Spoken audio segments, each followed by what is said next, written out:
going to have a 2-night SummerSlam in New York, and Roman Reigns is not going to be there? Well, okay. Well, first of all, it's in New Jersey. Secondly, okay.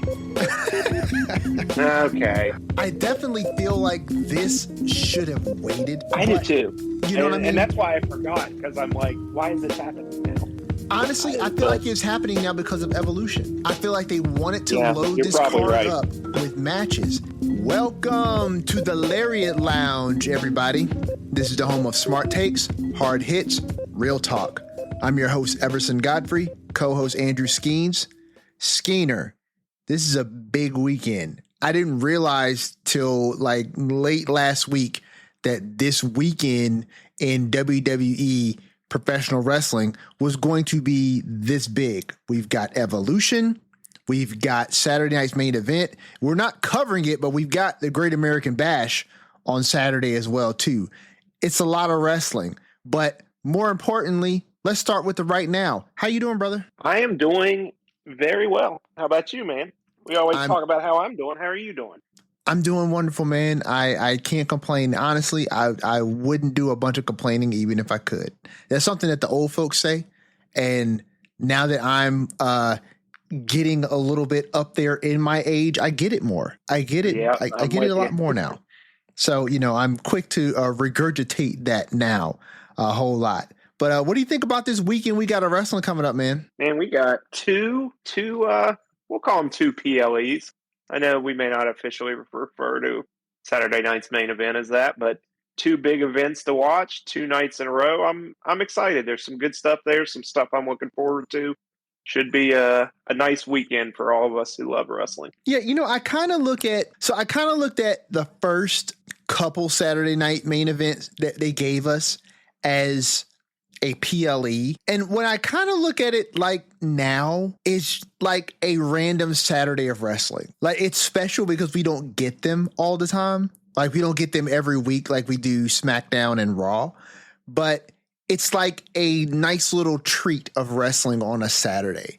But I'm starting to feel like the matches that happen on Saturday night's main event are given a bit of a pedestal, but are not as significant as a match would be on a PLE. It's more so something that seems like it could have been the main event of Raw or SmackDown, but it wasn't. Does that make sense? It does, but you will never get me to say that Goldberg is not the biggest thing of the weekend. I would never not be an unabashed Goldberg fan. Very nostalgic as a part of my childhood as a WCW kid. I loved Goldberg, will always love Goldberg.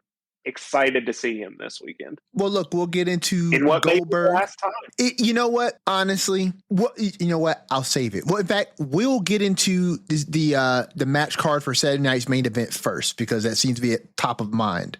So we'll get to that first. Well, actually, we'll get to that second, because first we need to let all the people know, Skeens, how they can reach out to us. You want to reach out to us? Send us an email. Always happy to get those. The Lariat Lounge at gmail.com. We're over on Instagram at the Lariat Lounge Podcast, throwing up posts, questions, and polls on our stories every week. Got a nice thing to share out later today after this episode. It'll probably be up once you're listening to this episode. And we're coming at you every week, iTunes, Spotify, YouTube, wherever you get your podcast. Every week, at least once a week. You are welcome into the lounge with us. Yes, and if you're here today, you're already in here, so take a seat, grab a drink, and get ready for the show. But hey, enough with the fluff. Let's get to the stuff. So let's just jump right into Goldberg-Gunther. This is the main event of Saturday night, which is Saturday night's main event. It's weird to say that back to back, right? Like, it's the main the main event of Saturday night's main event. Yeah. It's weird to say that. So I find myself dancing around the word. Don't think about it. Yeah, don't think about it too much. Just roll with it. But so that's the main event of Saturday, right? And we were talking, you were just saying earlier about how it's possibly Goldberg's last match. I'm going to be honest with you. I don't see a world where he defeats Gunther for the World Heavyweight Championship. So this is, if he means it, which I hope he does, it's a nice way to go out in Atlanta in front of his family. This is Goldberg's last match. I will cede the floor to you, sir, and let you wax poetically on the nostalgia act that is Bill Goldberg and how you feel about this match. And then I will chime in with my maybe not the same sentiment, but love for Goldberg still. I just, yeah, I mean, I could go on all day, but I just, and maybe some of it's growing up as a WCW kid, being a kid in my wrestling fan infancy, really during that rise of Goldberg, like it hit right at the right time. But, there's always something about it. And yeah, it is carried a lot by nostalgia. No one's here thinking Goldberg's the greatest thing in the world right now, but still getting reactions. People still love him. People want to talk about aura. There was no bigger aura than Goldberg when he was coming up because he was something different. Sure. Yeah, I mean, it's almost like the things people like to knock on him that, oh, he couldn't have the long match, he couldn't do all this. He didn't need to. He didn't need to. If you were there, like, came out, kicked someone's ass for a minute, threw him around, spear, jackhammer, that's all we needed. And there was nothing like that time back in the day. And I've loved every time he's come back, even if, what we've gotten bell to bell in the ring hasn't been the greatest all the time through his fault or not. He's been involved in some crazy stuff in every match. But I mean, like, look, given the right story, the right dance partner, you're still going to get something great out of Goldberg. Because I don't think anyone, at least in good faith with a straight face, is going to say that trilogy of interactions with Brock Lesnar wasn't great stuff. And I know that's been a long time ago now, but it's just, look, you don't have to overthink it. Just have fun with Goldberg. The entrance is awesome. The aura is great. He's going to come out. He's going to stand in the fireworks, breathe smoke, breathe fire. He'll hit a spear. He may hit a jackhammer, but I don't think he's winning this one. And I think this is a good way for him to go out in his hometown, in front of his family, where he played football, in the state where he played college football. Just a nice end to a real legend of the business. I don't disagree. And I certainly don't want this to I don't want anybody to think that what it is that the position that I have is in any way a Goldberg hater, because I'm not. I too was a fan of Goldberg back in the day, in the WCW days. I was a fan of Goldberg when he came to WWE. I thought that his original run in WWE was really fun. I thought that he certainly was a casualty of Vince McMahon and that relationship that he had with WCW with regards to how much they actually put behind his pushes then. And I do agree that like that trilogy with Lesnar back in the day was fun. My thing is I want Goldberg to have a great last match.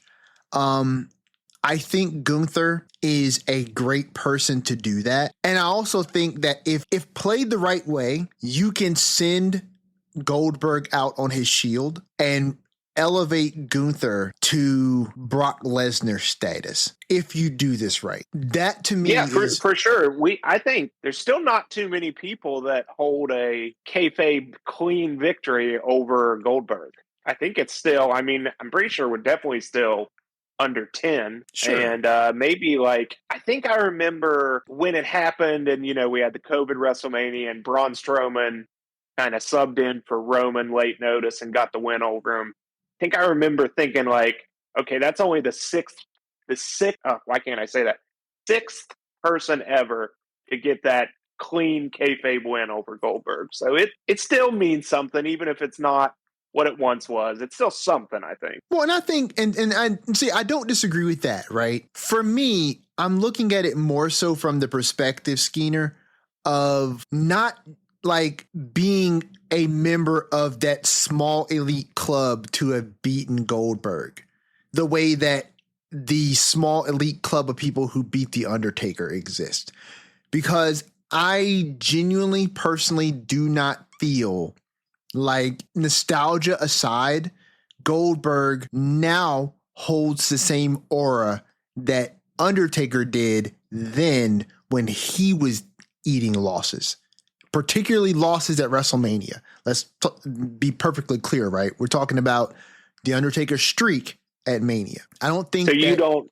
You don't give Jake Paul a lot of credit for beating Mike Tyson. No. Okay. No. That's just what I'm hearing.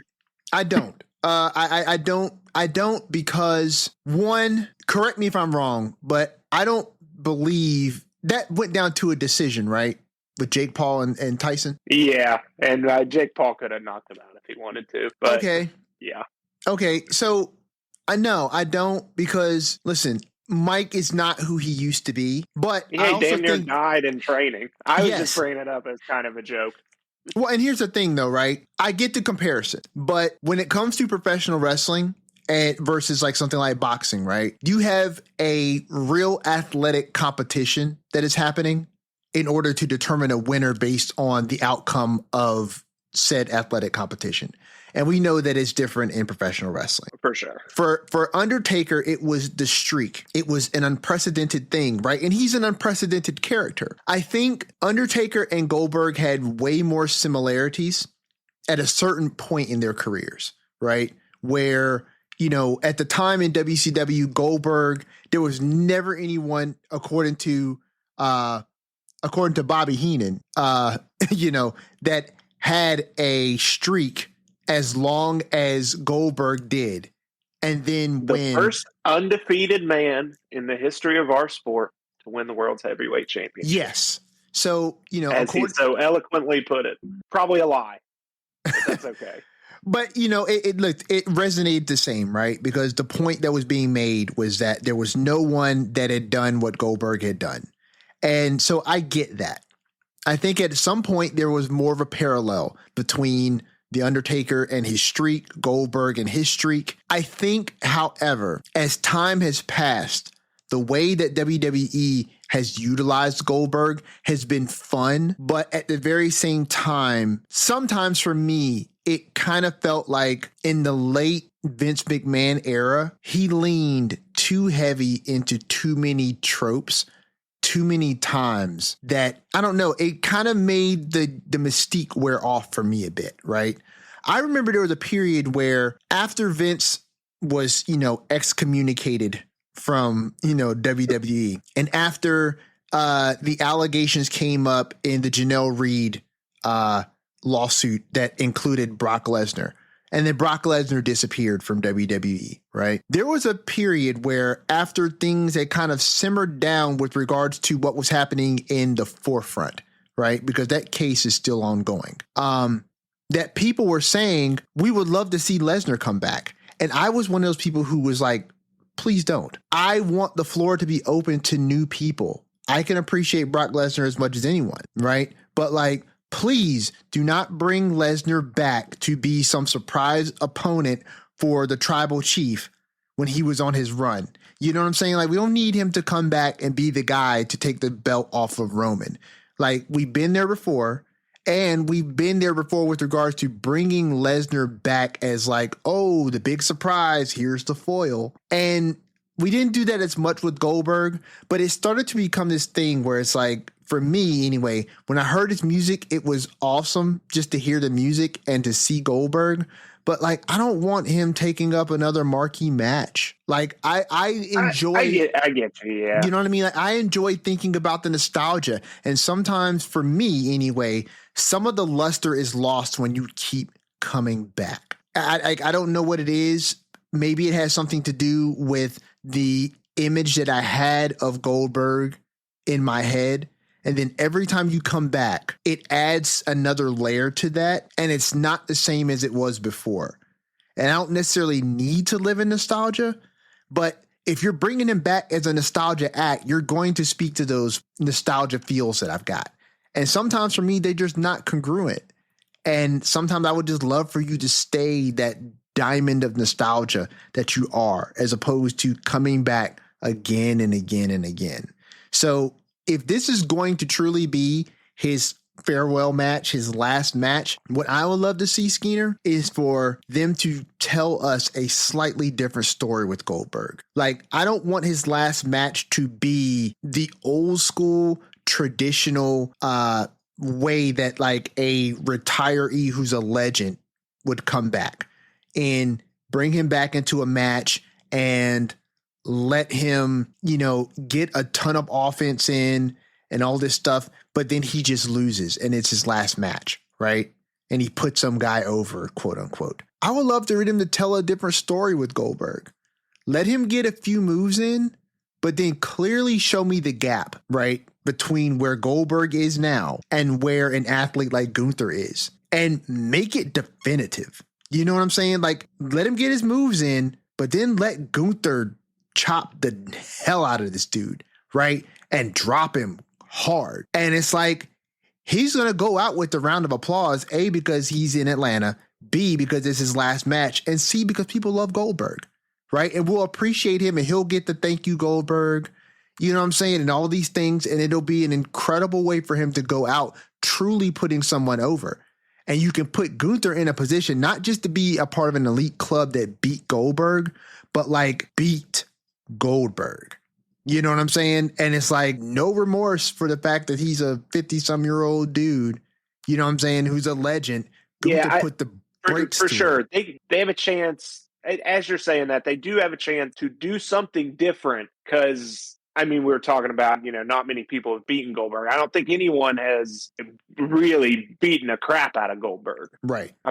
I can't ever remember a time. So, it's delicate. I get it. Do you want to send him out like that in the last match? I don't know. But they do have a chance to do something different. We'll see. We'll see if they do. I'm gonna pose two questions to you. One, okay, is Gunther kicking out of a jackhammer? Yes. Yes. Okay. Yes. Two, are you mentally prepared for the small possibility that Goldberg does win this? Mentally prepared? Sure. I'm mentally prepared. I think what I'm not prepared for is the realization that WWE would actually do it. You know what I'm saying? Like, and I'm going to go ahead and say I don't think there's any shot. I'm pretty confident there's no chance. Same. I feel the exact same way. And I think just to address your question, right?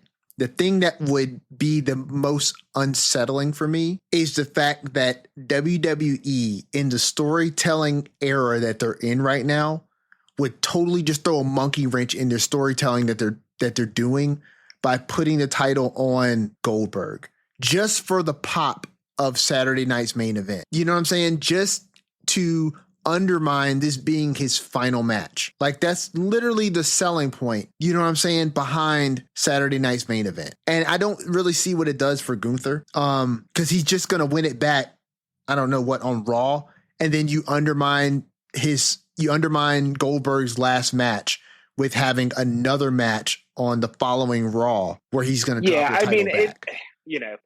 If they were to do something like that, there would obviously be a larger plan behind it, I think. But I just can't imagine what that plan could be. And, especially just given all Goldberg's talk about how his body is not the greatest. It's in the greatest shape it's ever been in. So, yeah, I think it's the end of the illustrious, if you want to call it that. I'm sure some of our listeners may disagree, and we'd love to hear your thoughts on that.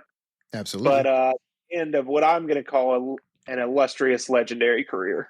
Yeah, it's the end of the gold road for Goldberg. And I think it's, it's fitting. It seems like this was probably the request of Goldberg, because it doesn't seem like WWE would have any real incentive to reach out to Goldberg and pull him into this story, unless it's something that they've been planning his final match. Because obviously, you know what? It probably was planned a long time ago. I mean, he's been vocal for the past year or so about. And we had the interaction with one him and more Gunther as a send off. Well, we had the interaction with Gunther a while back, right? And he needs more time to get into ring shape, right? So it makes a lot of sense that they sowed this seed, and we talked about this like an episode or two ago, right? That it makes sense that they sowed this seed way early. So just to give the man time to get in ring shape and to prepare. And so that makes sense from a human perspective. So yeah, I think we're both in agreement here that, Goldberg falls to Gunther, that this is indeed his last match. And, it'll be a nice send off for him to be able to come on to Monday Night Raw the next night and then say his farewell, right?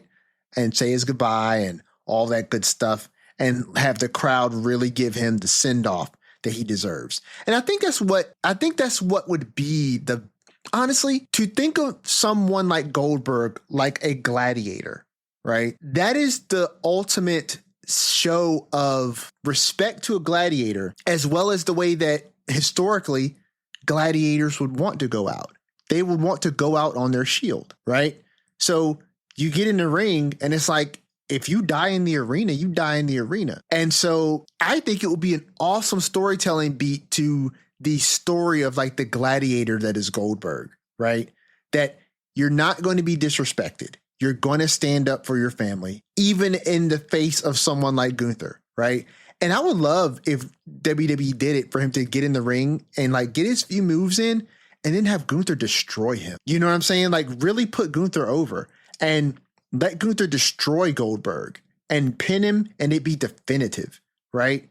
And then Goldberg can come out on Monday and he doesn't even have to give the whole, well, man, I wasn't up for the battle, guys. And, you know, he can come out and just end his career and just be like, thank you to the fans. And, you know, I had a wonderful match with Gunther. And, you know, you can kind of break the fourth wall a little bit. You know what I mean? And just be like, it was an incredible match. Gunther's an incredible opponent, and I had a wonderful career, and I got to go out in front of my family and my friends and my hometown and, you know, the real spiel, and then let the crowd get a bit emotional and give him the send-off that he so adequately deserves, right? While putting someone else over in a very big way, in a way that he's never done in his entire career. And that's the way to go out in professional wrestling, I would think.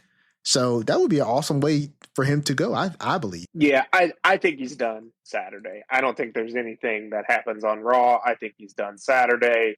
If there's a speech, I think it happens after the show. Yeah. And we'll see. But, I mean, you know, that's the thing is the things that have happened in the past with Goldberg, it gives you just that little bit of doubt so that when and if he hits that jackhammer, as that referee's hand's coming down, we're going to be on the edge of our seat, and that's why we love wrestling, is they're going to pull us in just for that little moment, even though we're so sure that Goldberg is not winning this match. And listen, we're gonna live in between that 2 and 3 count a long lifetime, essentially. And listen, as long as you're on the edge of your seat, you know, that's what matters. And it doesn't matter what reason you're on the edge of your seat for. I will be on the edge of my seat thinking, please don't. Because I agree with you. They're going to set up a moment where it's going to look that way. And based on his history, yeah, you can kind of believe that they could pull the trigger. And I will not be one of those people that's like, oh my God, is he going to do it in a way where it's like, please win. I'm going to be like, oh my God, are they going to do this? Please don't. But that suspense is what grabs you. And whatever side of the coin you're on, as long as you're on the coin, that's all that matters. So I'm looking forward to the match. I think it's going to be good. So next we have Seth Rollins and LA Knight. Now I want to ask you a question just off the rip. I'm a huge LA Knight fan. I think he has been woven into this story with Seth Rollins relatively well. I do think, however, based on what we've been watching on Raw and Smackdown this week and last week, that it seems like Seth Rollins and his faction, which still do not have a name. Maybe. What is Heyman, it? I know he was talking about, I know it was a Star Wars reference, but could they be the Empire? You know what? Because Paul Heyman said the Empire strikes back, and then he said it again about the Empire strikes first or something. Yeah. Are they called the Empire? Maybe. You know what? Maybe, but you'd have to really sell that, because an empire typically rules stuff, and currently they rule nothing. They rule themselves, and they. For now, I get it. It's just calling the Roman Empire not Roman Reigns, guys. Historical Rome. Calling Rome the Roman Empire before they were the Roman Empire is a misnomer, right? They became the Roman Empire once Rome conquered a bunch of crap, right? And then they continued to conquer things and became the Roman Empire. And the Roman Empire was a moniker that was essentially given to them or placed on them by others, and less about Rome. Rome called themselves Rome. They were the Roman Empire to everyone else. So looking at the empire, it seems like even if you name yourself that, which cool, it's a cool sounding name, right? But you got to be owning something. You got to be running something. And right now, Judgment Day got all the gold on the show, and EO's got the women's world championship, and the men's world championship is currently held by Gunther.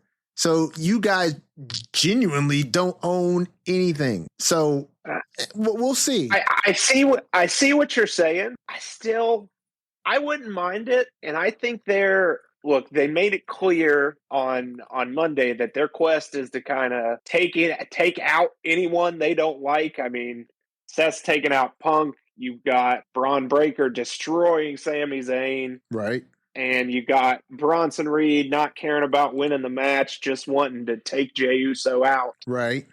So I think they're at the very least they're following through kind of on what we assumed the plan would be, which is have them kind of ruling everything.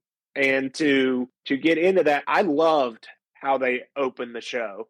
I mean, we've already talked about how I love opening promo, but to have it open with Braun and not Seth, and have Braun keep showing a little more personality, which is awesome, which is, he's expanding his bag, so to speak, adding a little more personality, a little more funny moments in there. And then, they're already planting the seeds and building that kind of, oh, does Braun think he's the man in this? Because you see when he gets on the mic and starts going on, Seth in the back looking at Heyman like, who's this guy think he is? Why is he doing this right now? And then, you get time for Bronson to get on the mic. I think everything they're doing with this possibly named, maybe still unnamed faction is great. I still think it's in a great spot. And weaving LA Knight into there and getting him to interact with them, and then, him coming out at the end of the show, getting the big pop. I think all that's great. It's great for him to have the spotlight on him, and I think it'll be a really good match Saturday.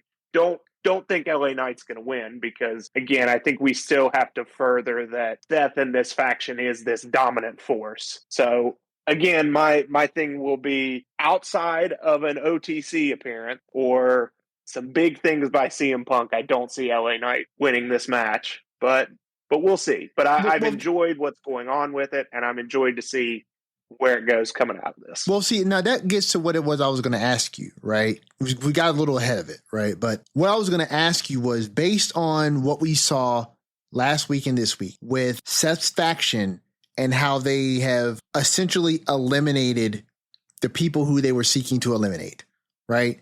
Punk, Sammy, Jay. Obviously, LA Knight is on this list, right? But Penta was up there too. Penta was up there too. And I can't remember, how did that match end between Seth and Penta? Great finish, by the way, which I loved. Penta was going for was setting him up for the destroyer, and Seth was like laying down or like kind of, stumbling to his feet, like in the power bomb-esque position.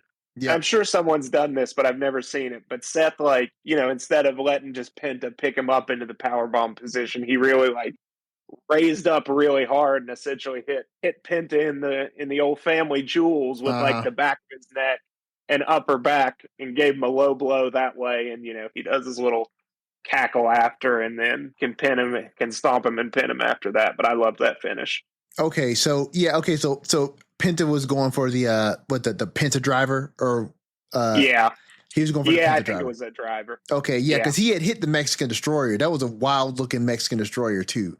And then Seth was like right next to the ropes and grabbed the rope. Okay, so I remember that now. And then LA Knight snuck in and got his lick in, and then as Heyman, as Bronson and Braun were out on the ramp getting ready to come wreak havoc. Yeah, LA Knight came in from the back there. So the question I was going to ask you was, do you think that LA Knight follows suit with Sami Zayn, CM Punk, and Jey Uso in that this match does not end clean and Seth's team comes out and destroys LA Knight? I think so. I think you have to keep keep the gimmick going until people start to actually get tired of it and it gets the heat. But it's still in service of, until I think Seth's got to be, as they'd say, booked strong until he gets that title. I really think so. Now, again, like I said, OTC shows up, all that change, but we'll see if that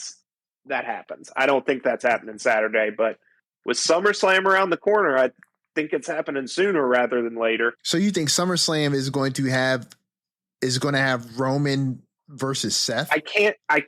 Yeah. Huh. I think it's possible. I mean, I don't think Roman's going to come back pissed about Heyman and Seth, and I don't think you have a 2-night SummerSlam without Roman on it. And unless they work it into a tag match or Roman against Braun or Bronson or something like that, I don't see Roman coming back and not being involved with Seth, and I don't see Roman not being at SummerSlam. So yeah, I guess I'd have to say, yeah, I think it is that. So SummerSlam is mid-August.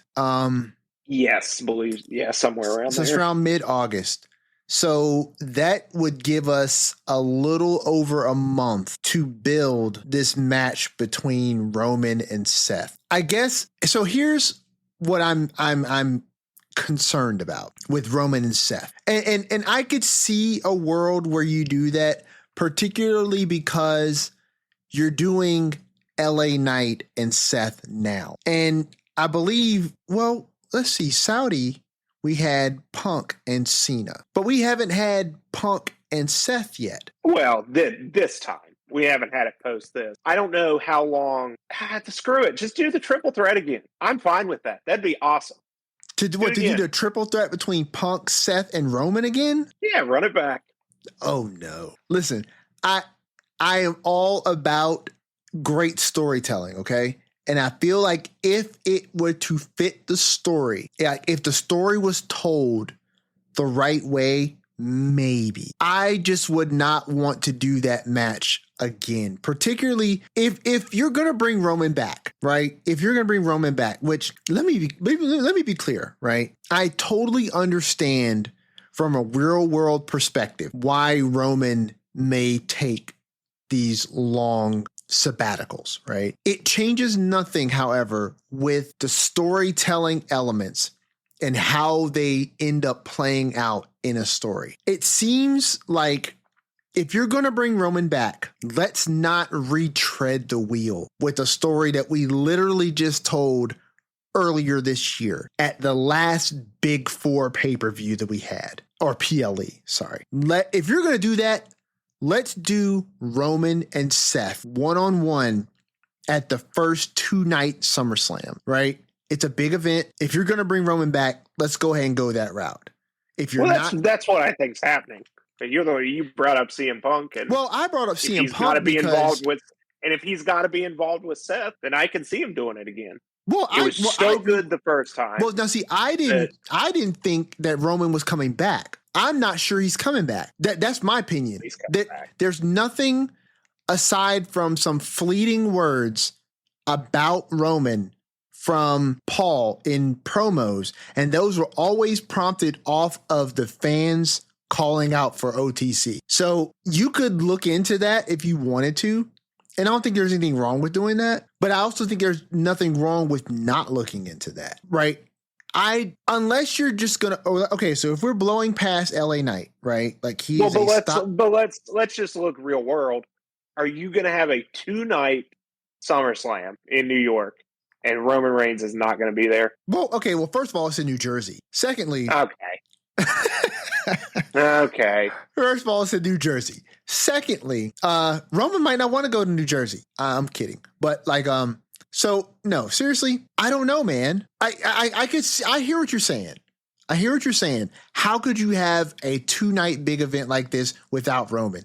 The same way you could have WrestleMania this year with a story built on wanting Cody's soul and The Rock not showing up. Like, I'm sorry. I guess you're right, but I'm not putting anything past WWE right now with who they put on a card and who they don't put on a card. But what I am saying is, if I'm looking at the way WWE has been going thus far, right? They built this storyline up with The Rock wanting Cody's soul, and then they just somehow pivoted strong away from that, right? Now, after Mania, Roman was not gone right after Mania. Like, people forget he showed up the Raw after Mania, right? And got attacked by Seth, and at the time it was Braun Breaker, right? Showing up. Yeah.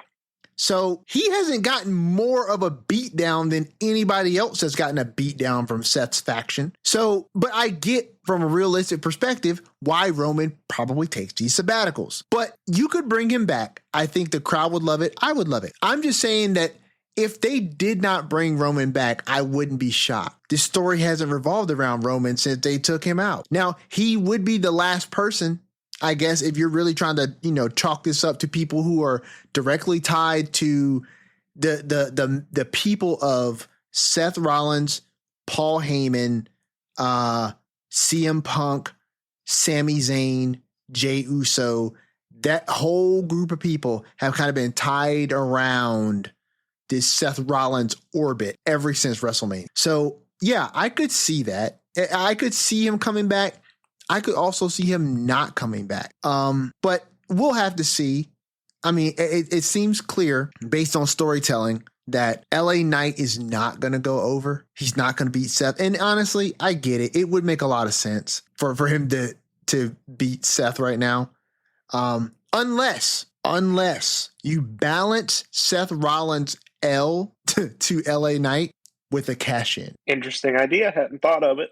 Do you know what I'm saying? Like that's a either way, him having a match at SummerSlam and then the cash in would throw the scent off for some people. There will be some people like us who are probably thinking it's always on the table. You know what I mean? And at a big pay-per-view like this, it would make sense. We have no idea where Gunther is going to be, you know what I'm saying, at SummerSlam, but we know he's going to topple Goldberg, right? So we don't know who gets lined up next for Gunther, but I would suspect that if Seth Rollins were to cash in, it's going to be in another big match, which means Gunther has got to have a big opponent for that, right? So who would be that opponent to challenge Gunther? And what match have we really never seen? And who have we never seen compete for that World Heavyweight Championship? I'll tell you who, Roman. We've never seen Roman and Gunther. We've never seen Roman. That's a good point. Hadn't thought of that. We've never seen Roman compete for that World Heavyweight Championship either, right? And what would spur on a great WrestleMania 42 main event with the two people who we really want to see, Roman and Seth, main event in a one-on-one match? If Roman is wrestling Gunther for the World Heavyweight Championship this time, and the heist of the century happens a second time. I mean, I could definitely see that because they're going so many parallels, at least with Seth again, because we've already done the Money in the Bank, and he's already talked about, redoing the heist of the century. So maybe we get there. I don't know. I still, look, you make me put my money down today. It's that we're getting Seth Rollins, Roman Reigns at SummerSlam. But there's a way to do it. There's a way to not do it that you just said. Just again, I'm just excited to get our tribal chief back. That's all. I just want more tribal chief in my life. And look, I hear you, man. And for me, I'm thinking about Roman and Seth as well. I'm just thinking about where that payoff is the biggest, right? If you put Roman and Seth in the ring at SummerSlam, it's non-title, okay? If you put it in the ring, it's non-title at SummerSlam. Seth is going to cash in at some point before WrestleMania 42. We're pretty sure, we can't be for sure, but we're pretty sure he's going to cash in for the World Heavyweight Championship. If he does this and has a match against Roman at SummerSlam, the idea of running it back at WrestleMania, Seth versus Roman, I have faith in the writing team that they could figure out a way to get there. But sometimes, in my opinion, bro, Occam's razor is the way to look at things. Right. The most likely path is the one that appears most likely. And it just seems like the story writes itself that if Seth wrestles whoever he wrestles at SummerSlam, and whether he wins or loses, cashes in, or maybe I would think he'd have a match at SummerSlam, because you telegraph a cash in way too easy if he didn't have a match. Right. So Seth should have a match. Maybe he has his one-on-one after Mania blow-off with Punk at SummerSlam. Who knows, right? Either way, if he cashes in on, let's say, Roman versus Gunther, and he inserts himself in that match, or hell, better said, you let Roman beat Gunther for the World Heavyweight Championship. Or if you want to protect Gunther, like we were saying before, right? You have Seth interfere before the match ends. And Heist Part 2. And then you've got from August to April to build Seth versus Roman. And Roman's going to have limited dates. So that gives plenty of time to do tie-in stuff, to tie up loose ends with Gunther and Rollins. Rollins can strengthen his faction. I still believe that Rollins' faction is going to get another person. And what better time than between then and Rumble and Mania to bring in a fifth member, if you're counting Paul, of course. But we'll have to wait and see. I don't want to feel like to anyone that we're overlooking LA Knight, but he's not going to win, even though I would love to see it. That type of curveball, that'd be a wild pitch for sure. Yeah, I don't see it happening. It doesn't make sense. I don't think it serves much. Agreed. I mean, it could. I mean, I don't think the way I see things playing out that serves anything. Obviously, I don't know what the long-term plans are. Maybe this is the start of the big LA Knight push. Probably not, but we'll see. Maybe. We haven't seen LA Knight versus Gunther. Nope. We haven't seen LA Knight versus Gunther. And look, we're counting on the fact that Roman is going to show up at SummerSlam, but let's entertain the idea that he doesn't, right? If he doesn't, LA Knight maybe beats Seth. Then you go onto a program with LA Knight and Gunther. And then in that match, Seth cashes in, takes that briefcase, and wins the title, right? He's already had storylines tied in with both Gunther and LA Knight. That would make narrative sense. And then you still bring Roman in and build to Mania 42. Honestly, I would rather have Seth versus Roman at Mania 42 than I would want to have them at this year's SummerSlam. But that's just me. Yeah, it's just we've gotten so far in the weeds here. I forget where we started. Well, listen, I forget what I've said and what I've predicted. That. Well, I think we both predicted that LA Knight is going to fall to Seth. Yeah, so, we're a lockstep there. So the last match on this incredibly... So sure we've booked everything else out of that. But go ahead. Fair. The last match on this incredibly short card is Drew McIntyre versus Randy Orton. This honestly, this Skeener is part of the reason why I said what I said at the top of the show, right? That Saturday night's main event nowadays has become a treat for me because it's Saturday wrestling, but it feels less like a PLE and more like this would be a main event on a Raw or SmackDown, and we just didn't get it. And because this is a great match, and I think it's going to be fun, but the build to this was very shotgun. Like, it just happened out of nowhere. Like, Drew just comes back out of nowhere, right? Then he's talking trash to both Cody and Randy. Randy's had enough of listening to Drew flap his gums, hits him with an RKO, and the next thing you know, they're going head up at Saturday night's main event. So I have no idea who I would predict to win this match because I genuinely have no idea where any of this is going. Yeah, I'm right there in the same boat with you because just happened. Drew just shows up on SmackDown. Don't think either of us were predicting or expecting that. So yeah, kind of just out of nowhere. I lean that Drew's going to win.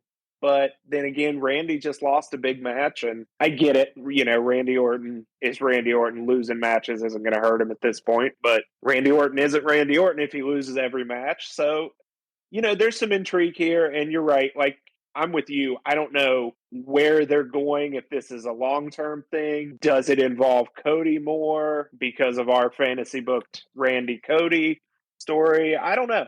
It seems like they pivoted away from that. Yeah.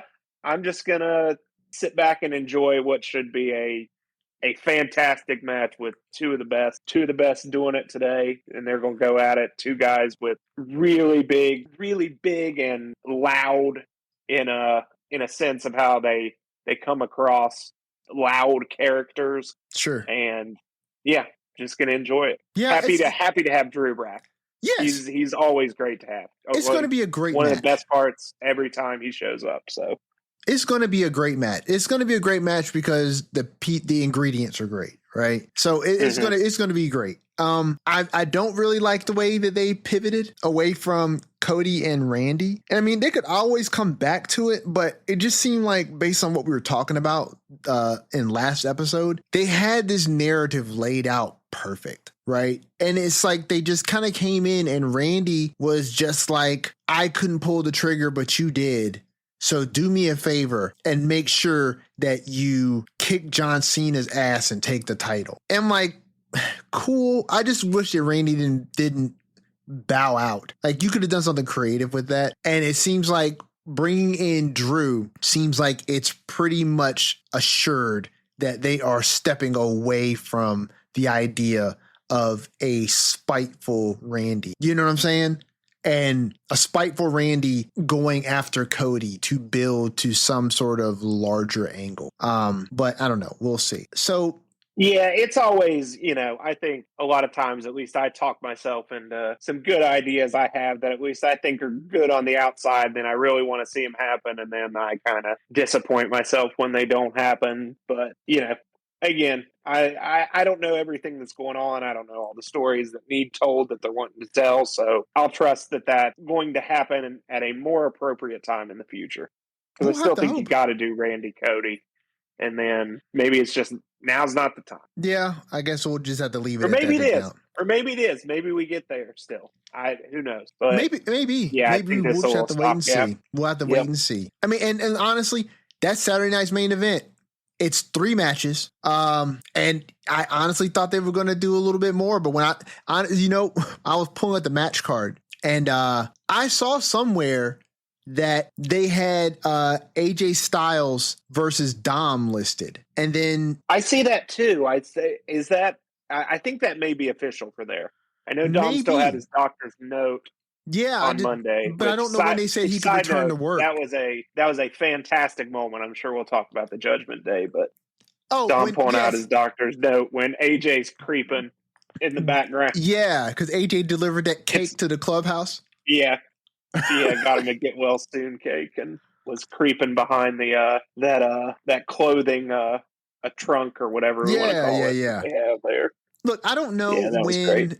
I don't know when. I think it is. I don't know when Dom's doctor's note says he can return to work, but I do think it's Saturday. Okay, so listen. If Dom now can that return you say to work, that is the one. If Dom's doctor's note says he can return to work on Saturday, then we get Dom and AJ. So let's rapid fire this one because the setup for this has been fun. I don't see AJ Styles taking, or let me rephrase. I don't see Dom dropping that IC title until Liv gets back because I think that the stories that are being told right now with the Judgment Day and them having all the gold makes more sense if they still have all the gold when Liv gets back. Because I think the main story that's being told right here within the Judgment Day is this story of the Judgment Day dissension being sown by Finn Balor, right? And how when Liv left, only her and Raquel were champs. No, Dom was Intercontinental champ. But since she's been gone, now Finn and JD are tag champs. They need, in my opinion, to have all the gold to make for the case that they don't need Liv. Yeah, I'm not going to go. I don't know. Frankly, I don't know how long Liv is going to be out. So I don't know if Dom's holding that title that long. I'd love to see it. I just don't think he's losing it here. Agreed. I think this has definitely been a fun little, 3-4 week deal where AJ's got to do some funny stuff, pull out his readers, deliver a cake, and, be watching from the shadows. And I think this will be a good, fun match because we've talked about how good Dominic is. Everyone knows how good AJ Styles is. Absolutely. Don't think he's winning, though. Agreed. Can't see a world where that happens. Now, I do want to ask you something. I want to take a step back before we jump over to Evolution, right? Because it was something that was said on Monday Night Raw. And this is in reference to Braun Breaker taking out Sami Zayn, right? Before Braun was able to get his hands on Sami, Killer Kross attacked him again. Braun had a problem with that. And he mentioned to Seth, do we need to worry about Karrion? And Seth is like, no, we don't need to worry about him or whatever, right? Are we introducing Killer Kross into this story through Sami? We could be. I mean, he's been involved in so much tangentially and on the fringes that I think it's possible. I mean, there's, if Sami is quote unquote out indefinitely, as Paul Heyman delivered the news, I think they're doing something with Karrion Kross. Maybe he does get involved in there. I mean, we'll just have to see. Yeah. I don't have any answers or predictions for you because I hadn't really thought about it, but you're right. That was said, and Braun brought that up, and Sami is now out for at least a couple weeks, I'd say. So Kross has got to do something. Yeah. And I could see some matches between Braun and Kross based on, some of the things that could come from that, right? But yeah, no, I just thought it was cool. And I thought about something that you said many episodes ago about WWE and the beauty of how their storytelling is nowadays, where you have so many threads that are crossing paths in so many ways that it makes for the ability to ponder things like what I just asked, right? Like there was a time when it would be very obvious that a person in Karrion Kross's position is not going to be crossing paths with Seth Rollins and his faction. But the way that they weave these stories in, the fact that people would be crossing paths, you know what I mean, during these stories, if we're really trying to apply a bit of real world logic to what happens at these wrestling events, right? That they're not siloed off by kayfabe walls, imaginary walls based on where stories are being told. That these characters would cross paths in a number of different ways.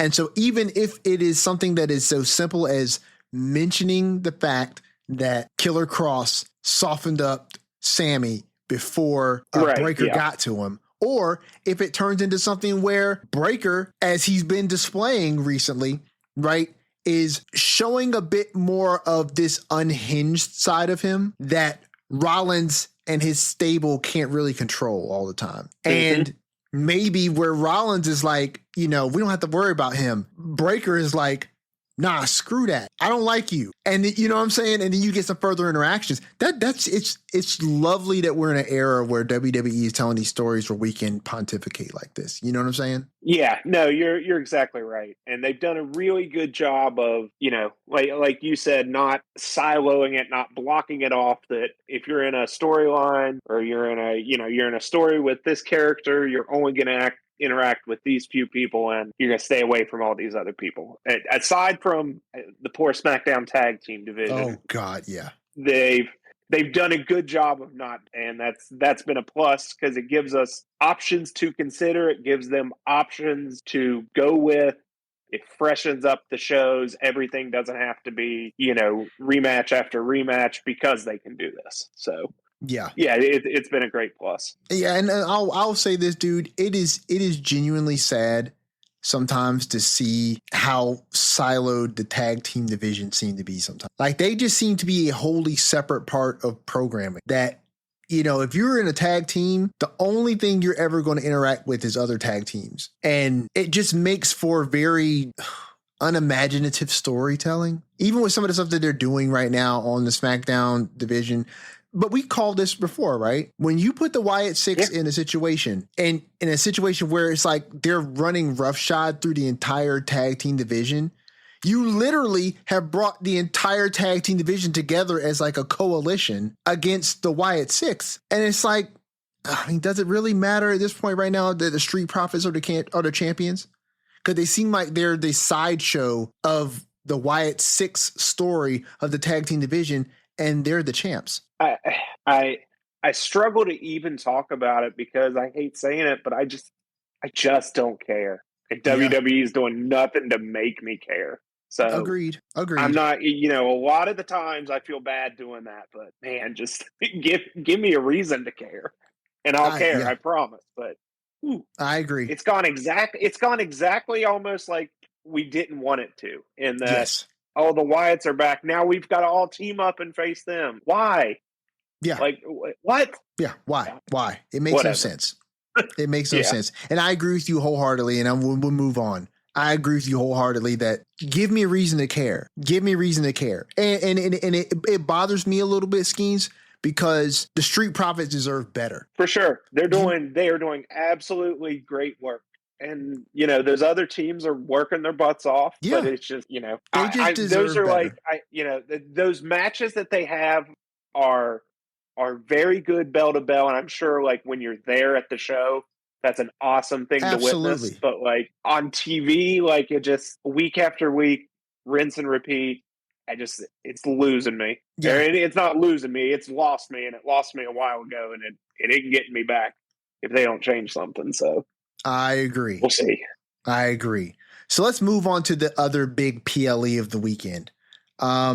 Evolution, the second one. This is big. And I know it's big. Is that the official subtitle? Evolution, the second one. I thought you were talking about this is big. That'd be a weird tagline to add on there. Evolution, this is big. Hey, what was which WrestleMania what was it that was stupendous? Although I can't lie, I loved them saying stupendous all the time. I don't remember which one it was, but I was the opposite of you. I was like, stop saying that. We could do better. In fact, we could do without the tagline. Like, just drop the tagline, dog. Like, we don't need it at all. But I knew that this was big simply because when I told my wife about it, and we've talked briefly about our wives and their interactions with pro wrestling through us mainly. And I was just mentioning it to my wife that like, this is a big weekend of wrestling. We're not covering the NXT PLE on the pod, but it's happening. And we've got Saturday night's main event, and we've got Evolution. I was telling her how it's the second women's only pay-per-view, and her eyes lit up, and she was like, really? And I was like, yeah. And then it reminded me that she didn't know about the first one. And just mentioning that to her, I was like, okay, sometimes it's very easy for me as a wrestling fan in this space to understand and appreciate the significance of Evolution. But it's different when I talk to somebody who's not a wrestling fan like that, and particularly a woman. And I tell them about this all women's pay-per-view PLE that WWE is doing, and to see her eyes light up. And she doesn't know anything about Stardom and, you know what I'm saying, and Glow. So she doesn't know anything about the fact that like we've had these all women's promotions for years now. So to tell her about this, and she's like, oh, that's really cool. And she may actually sit down and watch some of it when it's on Sunday. But I'm excited about it. Yeah, that is cool. I like that. Yeah, you're right. It's like we sometimes take for granted that we aren't the only audience out there that like knows all this and remembers the first one and stuff, that there's still people that this is something just truly special for. Yeah. Not that it isn't for us, but that it's that same feeling we had with the first one. Now someone else gets to have that. Well, it's been like 3-4 years since the last one? Oh, I think it may be longer than that. It might be. I thought it was like 5. It's been a while because one of the main matches was Nikki and Trish, and Nikki's been gone for a good while, right? 2018, so 7 years. Oh, yeah, dang. Yeah, so it's been a while. So, yes, it absolutely Or makes I'm sense. sorry, it was Ronda and Nikki was the main event. But it's still been 7 years. So you got like some people who, Yes, correct. it would make sense that you got some people who have come into pro wrestling and may not have ever witnessed the first Evolution. Mm-hmm. So, and look, and speaking of the fact that Trish was in the first Evolution, Trish is. Let me check. That may not be true. I can't imagine she wouldn't be the first women's. Okay.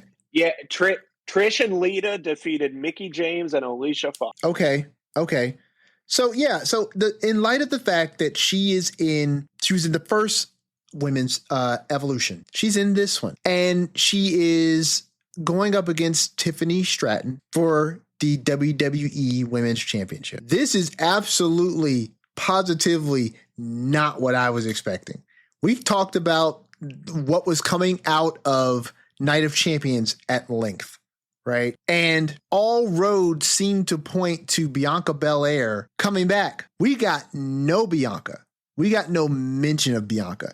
And when I heard that they were going to bring out a surprise opponent, that Tiffany was going to be able to pick her opponent, and then you had Jade in the ring, dude, I was waiting for Bianca's music to hit. I just knew her music was going to hit, and that we were going to get the announcement for this match. You were going to have maybe some sort of like happy to see you / tension sort of with Bianca and Jade. We got none of that. We got Trish Stratus in a bodysuit, which looked great, and a cowboy hat. And I was like, always love to see Trish. The woman does not age. But why? I get why. Let me not feign like I don't understand why.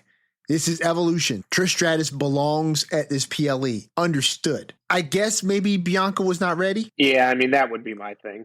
Yeah. I don't know her exact timetable. Maybe she's not ready. And maybe you just want to give, Tiffany something like this, because a match with Trish Stratus is still definitely a big deal. So maybe they're just, it's as simple as that. Yeah, maybe so. You got to get her on the card. You don't know what to do with Tiffany, especially if Bianca's not ready and they want to push the Jade thing till SummerSlam, obviously, with the Queen of the Ring. And that's probably when Bianca gets back and involved, or, maybe she's still here. Maybe she comes out and wins the Battle Royal or something, or we'll see. So they do have a Battle Royal, and they have not announced who's in it. They announced last night. They announced who from NXT was going to be in it, I believe. Okay, so I do not know exactly. I'm looking at that match card right now, and okay, so I see the Battle Royal. It's got here listed Nia Jax, Tiffany Vaquer, Nikki Bella, Ivy Nile, Natalia, Maxine Dupree, and then it says more to be announced. So yeah, I guess we don't have any idea how many. I have not watched or caught up on what went down on NXT. I remember on Raw it being said that on NXT the participants from NXT would be announced. Okay. So I do not know if that happened. But yeah, I definitely remember all the names you said talking about it. I'm glad Nikki is still there getting to do something. Obviously they were planning on her versus Liv, and right. Then Liv got injured. So I'm happy she's still got a place there, but I'm sad we won't get to see a full one-on-one match with her. But hopefully Nikki sticks around for a bit, because I'm a big Nikki Bella fan. Yeah, I'm a Nikki Bella fan too. So now that we're already looking at the Women's Battle Royal, right? So let's take a step back, because first we were talking about Trish and we were talking about Tiffany. Yeah.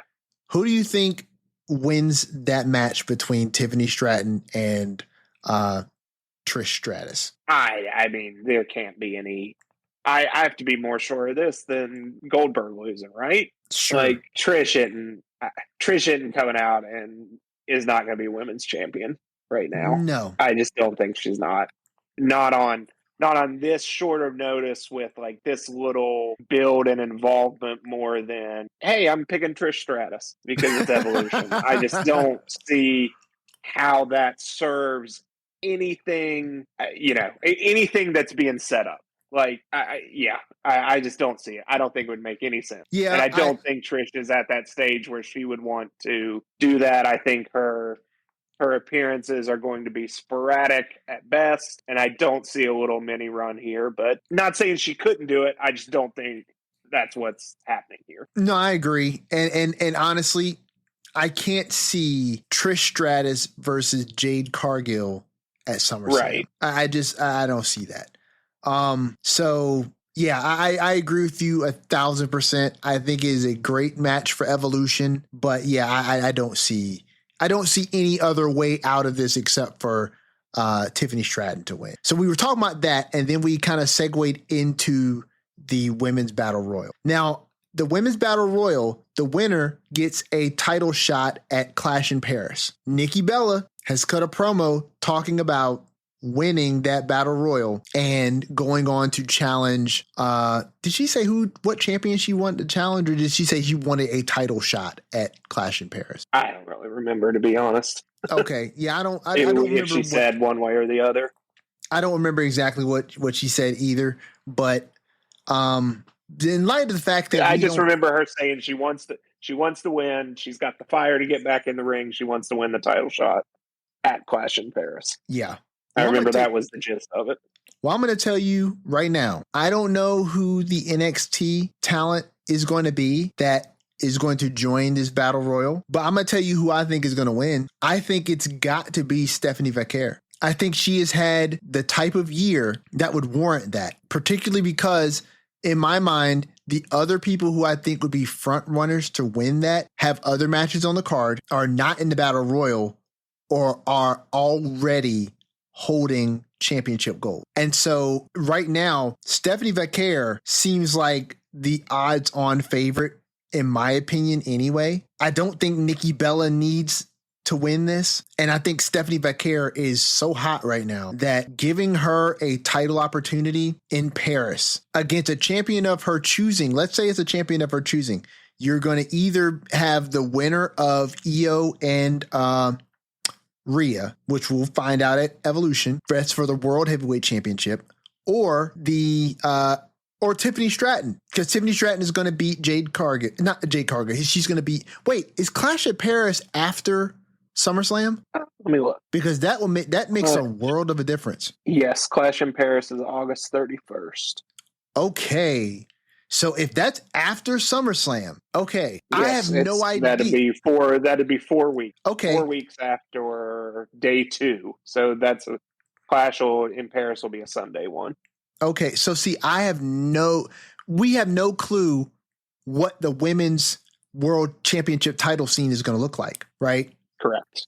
I have no idea who's going to be champion for either title. If that's the case, I'm actually more locked in now than I was before that Stephanie Vaquer wins this Battle Royal. And she doesn't have to actually go against, if she gets a title shot of her choosing, right? We've got the Intercontinental title now, and we've got the U.S. title now.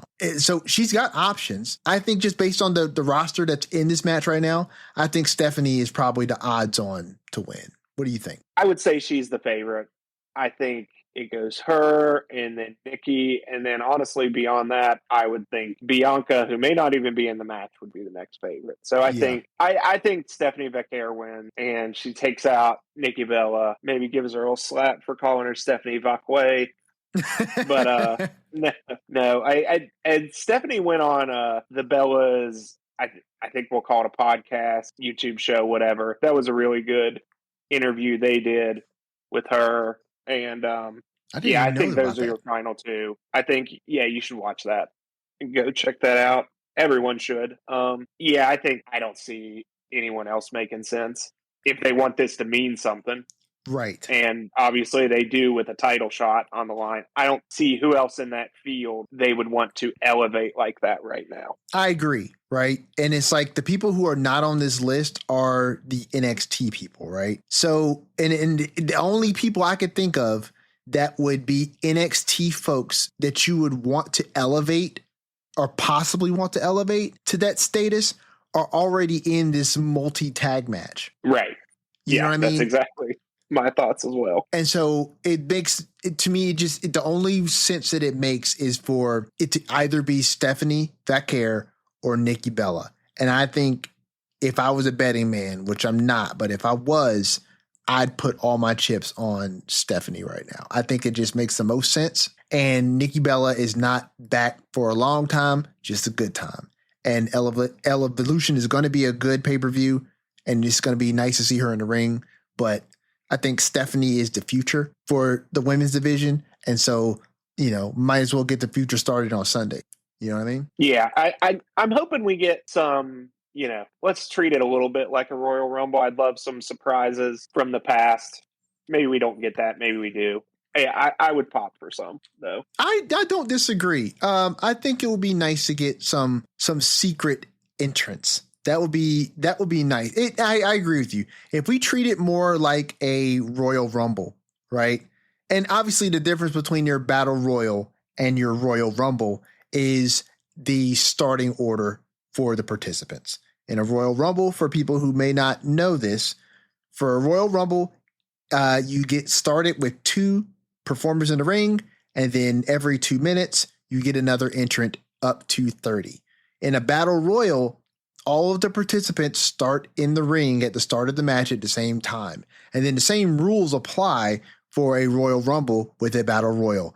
Opponent goes over the top rope, both feet hitting the floor, and they're eliminated, with the last person remaining being the winner. So with the Battle Royal, you'll get entrance after entrance after entrance after entrance. So, you get the pop from the fans all at the beginning of the match, right?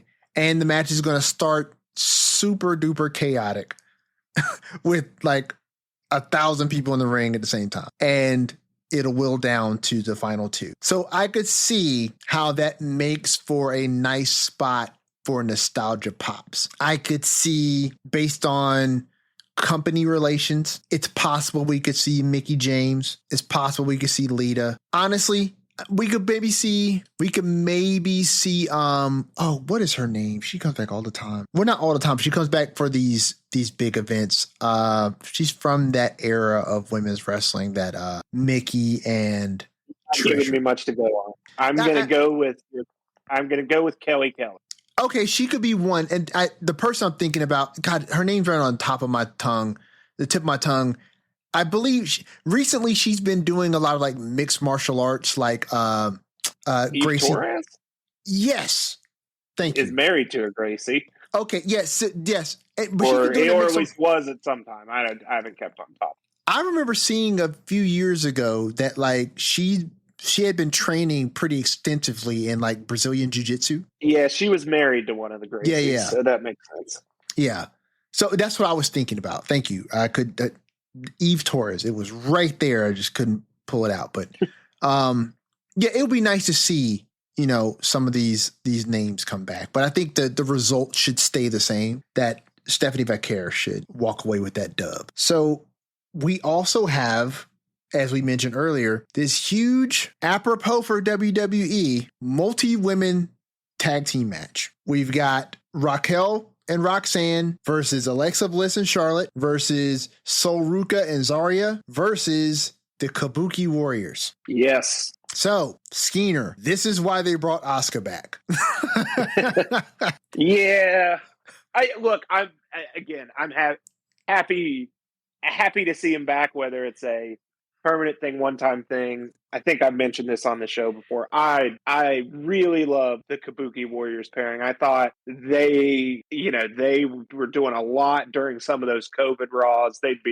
They'd have a lot of screen time. They were always entertaining. It's when Asuka got to bring out a little more of her personality and not just be the old silent badass. Sure. And I'm happy for a little reunion. Obviously, they're two of the best in the ring, but yeah, I'm going to enjoy it while we got it, whether it's for a night or a few months or a few years. But yeah, happy they're back. And like I think you said you would like to see the Alexa and Charlotte pairing become a tag team, right? Yes. That was you that said that. I did. A few weeks ago, and here we are. Unlikely bedfellows. Exactly like you predicted. Yeah. I think they've done a great job here, keeping Charlotte while going down this road. And that was this past Friday, right, where she gave Alexa the little head pat as a tag, right? I think so. To win that match, yeah. Yes. Yeah, and then they paired as a tag team for this battle royal. Listen, I think this match is going to be fun.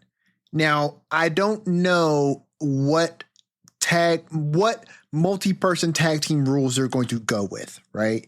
Like, are we going with a tornado tag rule set where you've got one member of each person's team in the ring at the same time? Or are we going with your regular tag team? We're going to do that one, the weird people? one. So I think we're going to do the weird one where there's two people at a time and you can tag anyone in and out. Yeah. I bet it'll be so weird.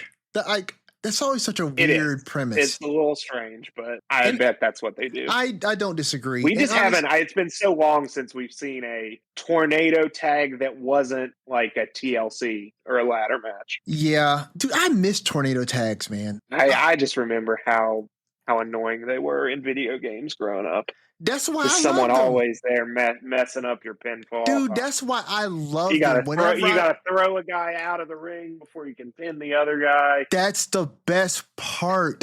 That's the best part. Listen, I'm not even going to hold you. The reason why I love tornado tags is because of playing tornado tags in games when I was a kid. Those were the best matches, man. You get your friends over. Even if you I remember playing a lot of tornado tags. Just quick sidebar.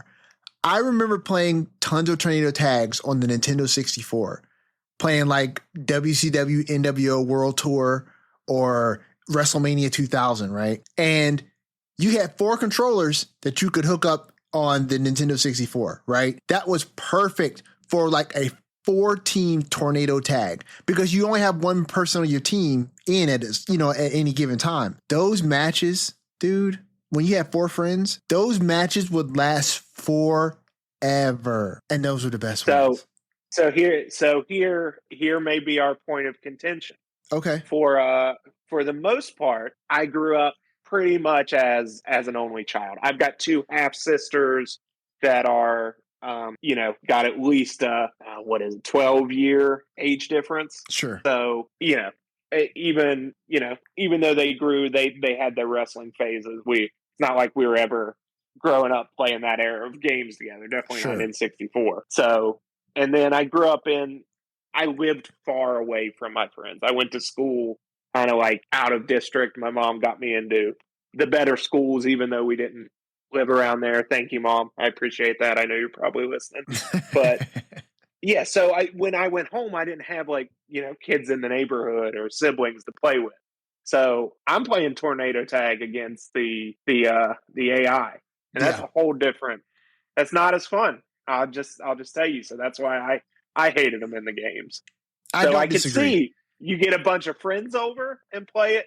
Totally different, especially if you were the best gamer of the bunch. Then I bet it was fun, but not as fun against the computer that's just messing up your headcanon storylines all the time and not letting you win these matches. You know what? Okay, so I agree with you there. And now that's something that you and I do share, right? Because I went to a school outside of the district where my family grew up as well. Both my parents were educators. They were both teachers, and they both taught in a county outside of where we live. And they preferred that we went to the school in the county that they worked in because they wanted that. And 2, at the time, the school district that they worked in was better than the district of schools that we lived in. So I didn't grow up with having a lot of friends that I went to school with that I could kind of hang out with outside of school. But I did on occasion hang out with some of the neighborhood kids, right? And the thing that kind of drew us all together was video games. So sometimes we would have those moments, but the moments that I remember more were the instances where I would go have like a sleepover with friends. I guess I just didn't have a bunch of friends that were into wrestling. So then that would be the disconnect there. I hear you. And honestly, if I'm thinking back on it, I don't think I had a ton of friends who were into wrestling. We were just into video games. And so any game that we could play all together, we were all in on. We played wrestling games as much as we played Mario Kart 64. You Yeah, know what I'm see, I saying? was pretty much the only one playing the wrestling games around, so I got you. I got missed you. out on that And just a mainly little it was bit. me and my brother playing the wrestling games together as well. But no, I hear you. Dude, what we need to do is we need to get WWE 2K24 because it's on sale now because it's last year's game. And we should hop on and play online. You ain't got to be here. You can be in I'd be down. Wisconsin. I already got it. I just got to re-download it and we can go. You let me know when you want to go and I'll make Okay. space on my hard drive. Okay. But okay, so let's see. So we picked our winner for the no, we didn't pick our winner for the tag battle royal. So yeah, I don't think they're changing hands. I think we have the tried and true finish of someone else is going to win. They do all the work, and Roxanne and Liv, or not Roxanne and Liv, Roxanne and Raquel steal it at the end. Probably primarily Roxanne's going to do something that preserves the win for them, and that just furthers the storyline. And maybe Raquel gets to trust in her just a little more, than she does now. I agree. I agree with that wholeheartedly. Like I'm looking at the list of people who are in this match now, and I think the ones that you could obviously rule out would be Sol Ruka and Zarya. You know, but then you've got Bliss and Charlotte, which could be. It's not totally out of the question. Like, I could see either of them win, and I just don't think. Like you said, I think that Judgment Day story needs Roxanne to be the one helping them succeed.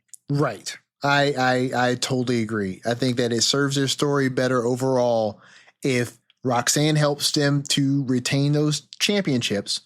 Because it was put to them by the GMs, Judgment Day, that like this would be that test if Roxanne could stand in for Liv as the champion. So for them to retain here makes the most sense. And like you said, and like I said earlier, it makes the most sense for Judgment Day to hold all that gold and solidify this idea that the Judgment Day is doing fine without Liv. And then you have some people maybe like Raquel who may be softening to Roxanne a little bit. And then maybe you get like an angle like what we talked about a couple weeks ago, where Roxanne softens a little more on, Raquel softens a little more on Roxanne. And at the end of the day, Dom is really the only holdout. Because he's the one who's been like, we should talk to Liv about this. And even though Raquel pushed back, she did not insinuate that she should talk to Liv, you know? Yeah, for sure. I was just laughing to myself because I will just talk. I'll just bring it up now since we're on the Judgment Day. But they on Raw, they have like Liv picture up like they're having a funeral, and obviously Raquel busts in and she's like, she's not dead, and then Finn's like, well, she's out rehabbing her shoulder, and I think it was Dom that said, yeah, she's working hard rehabbing her shoulder every day. And you got JD was in the back and like. He had his fingers crossed. He's like, yeah, we're thinking of her. And then Finn's like, I remember how long it took me to rehab. And he said like, and I'm tough or something. And it's just like, it's so silly and funny. And that segment was hilarious. I had forgotten about that till you said it. But the second you said it, I was like, that was so dumb. She's not dead. Just stuff like that. Again, like, and that's always the Judgment Day's forte is just put that clubhouse on screen and they're going to do something pretty darn funny, I bet. Yes. Just let them be creative and give these people a space to shine in a way that doesn't involve them wrestling.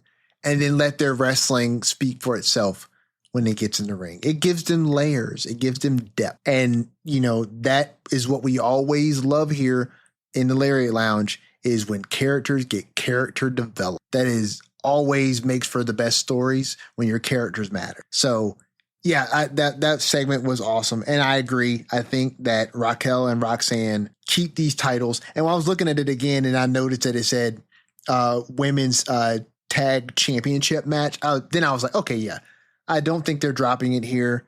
You could make an argument if you really wanted to for honestly, if you could make an argument for anyone, it would have to be Bliss and Charlotte. I could not see them putting those titles on the Kabuki Warriors, particularly because they just formed up and there's not really a whole lot of story behind that. And the only other people that really got story going on right now in this tag team division of women is Charlotte and Bliss. And I just don't think, well, I don't see it, but I do think there is enough because there's been so much between, okay, Kyrie's the one that, quote unquote, and hey, you ranted about for a little bit, if I do remember. Kyrie's the one that was involved in Liv's injury. True. And now, Roxanne and Raquel have been trying to take Kyrie out. And this week, Asuka comes in for the save. I think there's something there because there's been a lot of that Kyrie and Judgment Day interaction since that. I mean, and even before then, it was Liv and Kyrie doing a lot together. So I think there's enough there. I think you're right in that, that's not the way we're going. And I think there's, I don't know. I could see Alexa and Charlotte winning it, obviously. I don't think so because of all we just mentioned and how important it is to the Judgment Day. But I think, there's something there if you go the, Alexa and Charlotte win, even if it's just briefly, and Alexa gets to say, see, told you, having friends sometimes pays off. But yeah, we'll see. That's more. I can talk myself into seeing, the title changing hands. Well, and that's where I was actually going. But I'm not expecting it. Well, that's where I was actually going, ironically, was, if I could see a world where Raquel and Roxanne did not win, which, for the record, I think they're going to win, I think it would be to Charlotte and Bliss. You know what I mean? It would make sense to pay off the idea that having friends matters, even if they're not friends, because both of them are claiming that they're not trying to be each other's friend. They're just trying to make the point that having people to have your back matters, right? And if it were to result in a tag team championship victory, then that would pay off that idea.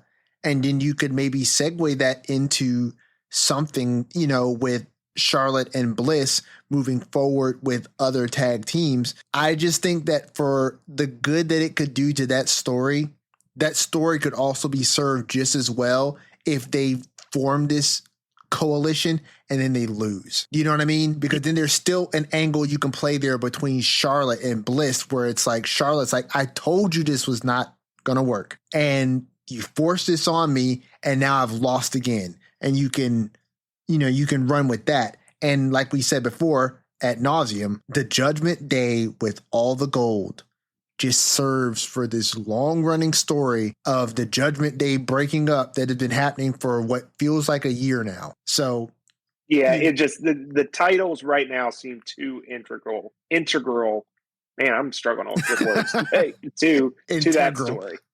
I feel you. So next we've got the Women's Intercontinental Championship match. Yes, Becky versus Bayley versus Lyra. I want to say something right off the jump. Hats off to Lyra. Yes. Lyra has been shining in a way that I did not foresee at all. She has definitely been, and I almost hate to say this, but she is kind of outshining Bayley right now in this trio. 100%. I thought you were going to say something crazier. Oh, I wasn't going to say she's outshining Becky. Yeah, okay. Becky's on another level. Look, but Bayley, yes, absolutely. Look, let me say this. I don't even think that's that hot of a take. Let me say this: when the New Day were in mourning over the loss of their championships, also fabulous. Let's just get that out of the way now. Oh, absolutely. Him wearing those ridiculous black I don't know what you call it, but their mourning outfits. Yes. Yeah, the veil. Kofi in that veil was just hilarious. Yes. And then Becky to come in and co-sign their grief. I was like, this is why Becky is the best. This is why. Yes, not only that, but then as she's walking away, she says, she was talking about, she's like, I don't co-sign Adam Pearce giving me this match, but you know what I do co-sign is you getting rid of that Big E. And I forget what she said, but it was such a waste of space. Funny. Yeah, because you just imagine hopefully Big E's at home watching that and he just laughs at that. Yeah. Because obviously they're all friends, and just to keep going on that, and Becky just being that heel character is just. But yeah, you're right. When she was, I immediately thought about how we were going to talk about that and both enjoy that. as we watched it, her just being like, yeah, I get it. Like, I get your grief here, losing your titles and having to be in mourning. Yeah, look, Becky's great, man. And I think she has definitely been the highlight of this feud. But I just did not expect for Lyra to break out so much from this. But it's something that we talked about a few episodes ago, that pairing these younger, greener talents with more seasoned acts, the best result you could hope for is for these people to be brought out of their shell. And Lyra, my goodness, I actually look forward to when she comes out now. I actually look forward to when she comes out now and just seeing what she's going to say and what she's going to do. And she's slightly delusional right now, and I'm loving it. It's these layers. She still appears to be the whitest meat of the baby face of the three of them, but there's a hint of delusion in her perception of Bayley, and in particular her actions towards Bayley. Like she can't see how her costing Bayley that championship was such a bad thing. And it's a wild, crazy arc that almost makes me feel like Becky rubbed off on Lyra way more than she realizes. And that the things that she hates about Becky are the things that she is becoming. For sure. And that's the way they've told the story. But look, like, don't want to pat myself or ourselves on the back too much, but this is exactly what we thought this story was going to be, and why we wanted it to happen, and why I thought Becky needed to win the title from her, is you bring this out of Lyra. She doesn't get to be the whitest of the white meat baby faces, to use our industry terms. Sure. She has to develop a little bit and show a little edge, and credit to her, she has. She stepped up, and now this character has another dimension, and we're getting to enjoy it. And I'm happy it went kind of exactly how we thought it might and how we wanted it to. Agreed. So who you got? Who do you think is walking away from this match with the Intercontinental Championship? I gotta think it's still Becky.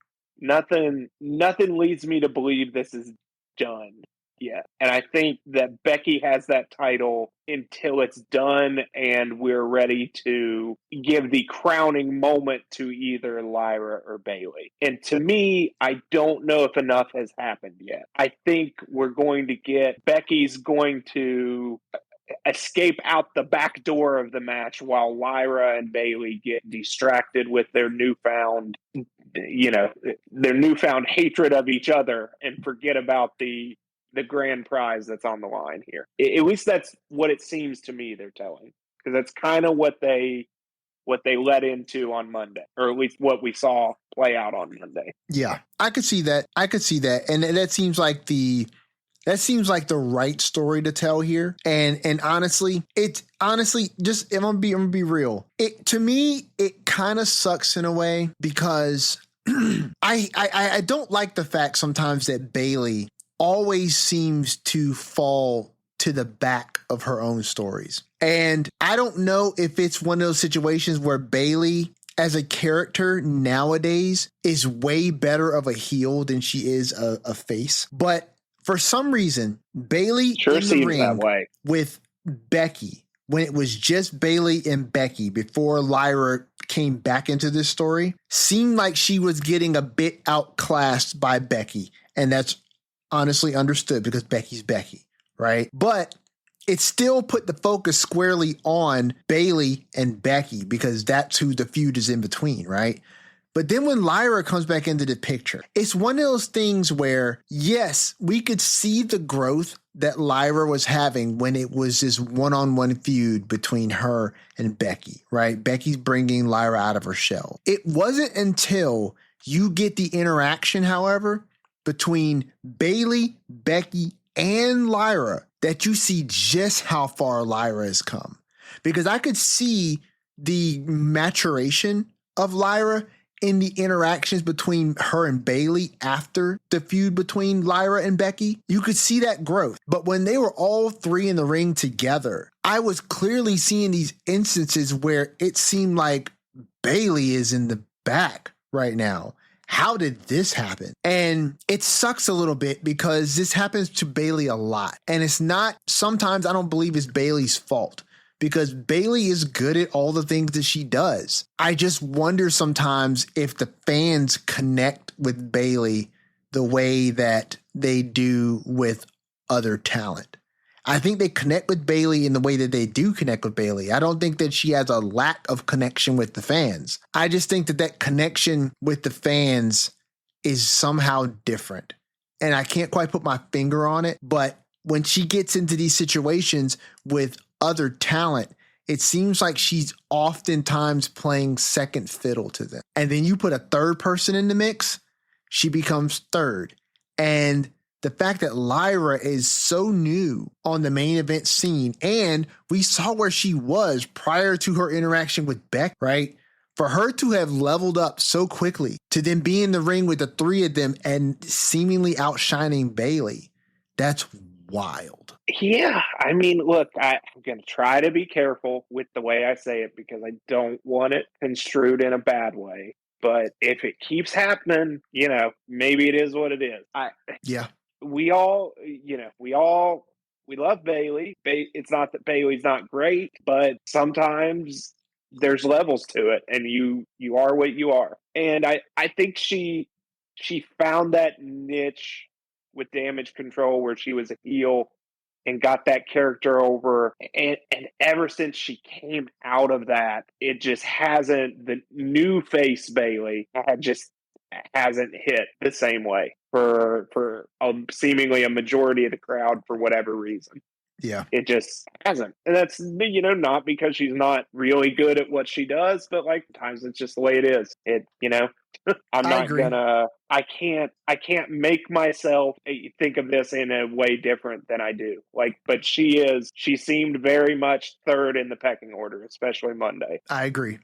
And maybe that's because, you're in there with you're definitely in there with probably the best as one of them. And maybe Lyra is well on her way to being a total superstar too. But yeah, I mean, you said everything and I'm not going to belabor it. People can draw a conclusion, whatever way they want. But I think she was a very solid third place in at least these last few interactions, I don't disagree. So I think you're right as well. I will co-sign with what you said that Bayley goes over here. No one wants to say it, but I'll kind of say it. No, I hear what you're saying. I hear you, and I don't disagree. It's one of those things where it's like it is what it is at the end of the day. You know what I mean? You can't make it into something that is not. And if the fans are not connecting with Bayley in that way, they're just not. But I mean, listen. That's the same argument that I gave about Charlotte, bro. That's the same argument I gave about Charlotte. It's like, if they're not connecting with you, they're just not connecting with you.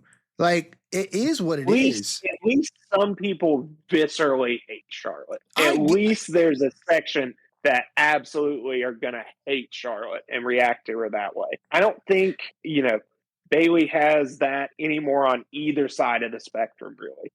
Everyone likes Bayley, but is it an intense like or hate either way? And you said that it's not silent, but it's not a deafening reaction, good or bad either. Yeah, I think that and listen, we can talk about this. We can talk about this off air, or maybe we'll add it, toward the end. But I definitely feel like, so that article in Athletes Tribune? The Players Tribune. Tribune. Charlotte authored an article that was published on July 8th. Yes. So, well, under Ashley Flair. So right. Under her real name, yes. Very, very long, great article that I'm going to share on the social media because I think it's pertinent to some of what we discussed in our Charlotte episode. So I think one of the things that she was talking about for real was the idea that people need to understand that the character that she plays on television is not Ashley Flair, and that there is a conflation of the two. And it makes it very difficult when you have situations like what happened with Tiffany, where real life events are brought into the kayfabe story of Charlotte Flair. Because in her mind, the kayfabe character of Charlotte Flair was never divorced 3 times. And so when you blur these lines and you have some people who seem to not be able to understand the difference between kayfabe and reality, it makes it very difficult as a human being to exist in these spaces. I think that that is something that you and I both made very clear when we did our Trial of Charlotte Flair episode, that we're talking about, at least I know I did, right? And I believe you did too, that what we're talking about is the character of Charlotte Flair, not the person Ashley Flair. I understand the difference. I think if there was something that I disagreed with her perspective, not her lived experience, just her perspective, I don't think that there are as many people out there who don't know the difference between characters that are played on television and the real life people that are behind these characters. And I've heard some people online who are commenting about that article in the Tribune that people need to understand that difference. I don't think that that's really the issue. I think part of the issue is what professional wrestling is as a medium of entertainment. We understand that Seth Rollins is not Kobe Lopez. We understand that. And we understand that these people are playing characters. I think part of the aspect of character development in professional wrestling has been propagated off this idea that was made very popular by a comment that The Rock made during the Attitude Era, which was the best characters are you turned up to 11. And I think that people have taken that statement and they've transposed it onto every character that someone plays in professional wrestling, that the character you play is just an exaggerated version of you. And so if you look at it from that lens, somebody would look at the character of Charlotte Flair and think that this arrogant, pompous, I'm the queen wooing character is an exaggeration of Ashley Flair. And that apparently could be anything further from the truth, right? I think it is. Yeah. I think it's the responsibility of someone to denote that difference. I said it before in our episode that maybe it is the fault of WWE and the opportunities that they may have afforded her to show who she as a person really is, because we've never actually got to see that. We've only got to see Charlotte. And so when you get into these situations, kind of tying this back loosely to Bayley, her character on screen may in some ways mirror who she really is as a person. When I've seen her in interviews, there seems to be some connectivity there between who she is as a person and who her character is. Obviously, there's exaggerated elements and characters and characterizations that are made specifically for the storytelling aspect of who that character is. But there is some real life person in Bayley. And I think that in Bayley's case, that's what the fans connect with a lot. They connect with the real aspects of her. They like her. You know what I'm saying? They genuinely like her. I don't think sometimes her character on screen shines as brightly as she does. And I think that's why you get into a situation where you're dealing with someone maybe like a Lyra who is up and coming, but her character work development has been so vast. And you got somebody like Becky, who it's like, dude, you would be genuinely one of the most ridiculous people in the world if you thought that Becky Lynch's character on screen is Rebecca Quinn in real life. You'd be crazy to think that, right? But her character work is so freaking good. You know what I'm saying? That it's like when you're watching actors perform on set. And so Bayley sometimes seems to fall to the wayside sometimes because her character work may not be as strong as somebody like Becky's. You know what I'm saying? But they like Bayley. They seem to like Bayley, the person who she is. And I hate that I can't remember her real name right now, but Pamela. But, yes. Yeah. Yes. They like Pamela. Yeah. It's tough. And I have to not belabor the Charlotte stuff, but to try to be succinct about it. No, I don't think people confuse and think that Charlotte and Ashley are the same, but I think because wrestling is what it is, it's easy to forget that, even if someone is reacting to Charlotte, it's hard for the performer to always separate that. It's not like, movies when, actors are on the set, the actor's not there getting booed and people telling them how much they suck, how much they hate them, want them to go away, stuff like that. I think that's a tough part. And, I get that the response of some people to that is going to be like, well, toughen up. That's the business you're in. I get that. I get that that's quote unquote part of the job. That doesn't mean I think it's any easier for some people to handle that just as humans, good or bad. Like, I get that. And I get her response as a human being to that. And I also think that people sometimes forget that Charlotte and or Ashley, the person behind the Charlotte character, isn't always responsible or for or in control of what Charlotte is doing out there. And that, I think some people think that, and it gets back to almost intertwining what the character is doing and what the person's doing. That Charlotte is the one back there asking to win all these matches and do everything. And I think to get back to this article I'm going to post that got, that's getting a lot of buzz, getting a lot of response. I think everyone that's a wrestling fan, would be well served by reading this. And it's it's a nice look into the person behind the character and kind of how she's gone about this, and kind of gives you more of an insight into who she is and what she's been thinking and what she's been through over her career. Yeah, I don't disagree. I don't disagree with the idea that it's probably difficult to endure some of the I don't want to say backlash. Well, and let's call there's been some backlash, and let's call it how it is. Some of the things the disliked women performers have to hear are much more personal and probably out of bounds and stuff than the men have to hear. I would think that just seems that way to me. That there's a lot of comments about Charlotte's physical appearance that other people may not get, and that's tough because that's now when people online are saying that stuff. That's not about Charlotte. That's about Ashley as a person. Yeah, I hear you on that. And I definitely think that those types of things are obviously going to be difficult to process. Because, you are who you are, and, God made you the way you are.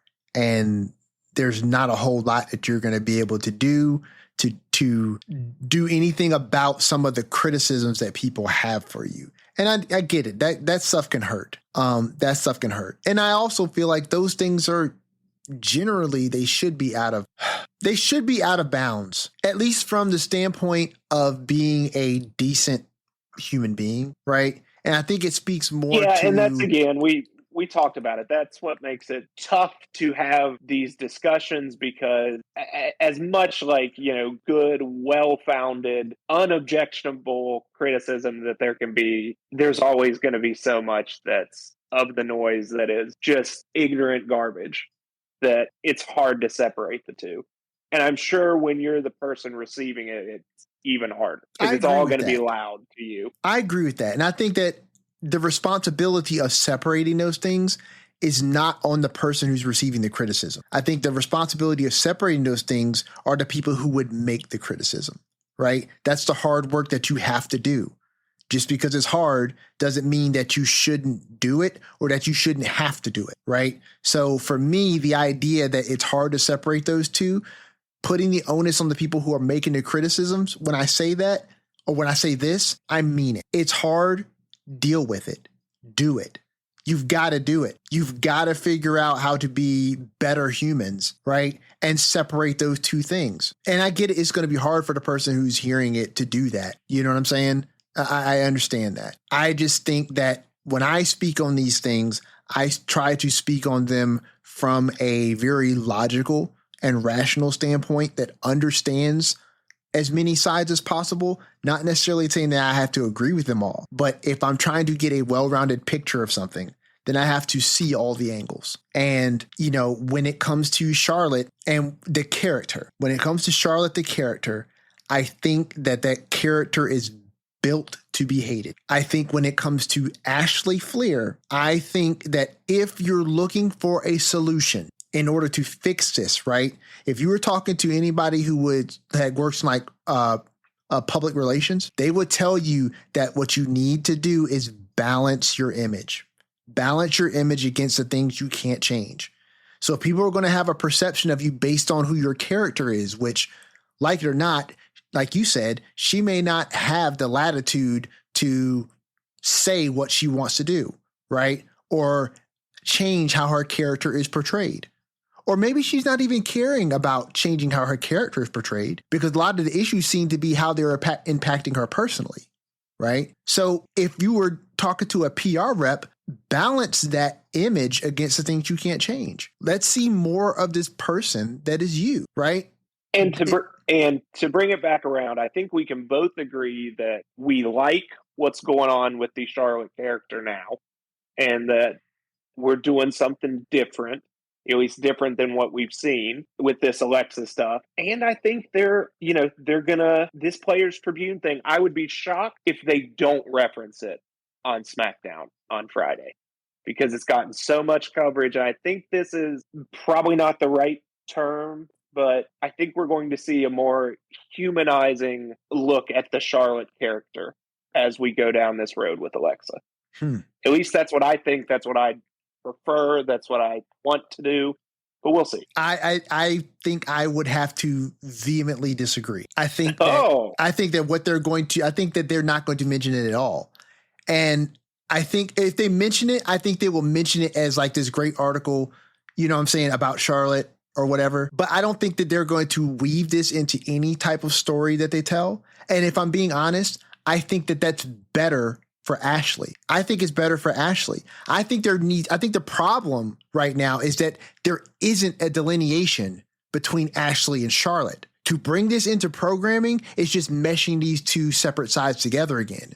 And that's part of the problem. We need to draw a definitive line between these two things so that the people who seem to have a problem separating the two can see two distinct sides. That this is Ashley Fleer, right? The person who wrote this article, who's talking about her experiences in the business and how these things are affecting her and yada, yada, right?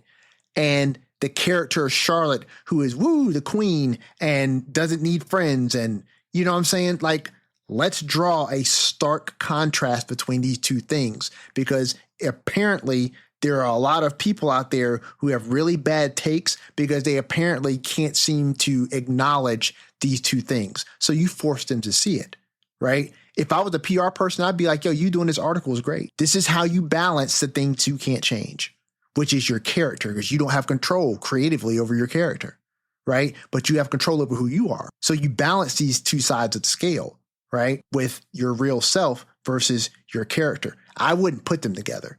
I think WWE would be doing her a grave disservice by saying, hey, this article is catching a lot of traction. Let's roll this into your character and put more of your real life in front of people to judge in that way, like as part of the show. You know what I'm saying? Yes, I do.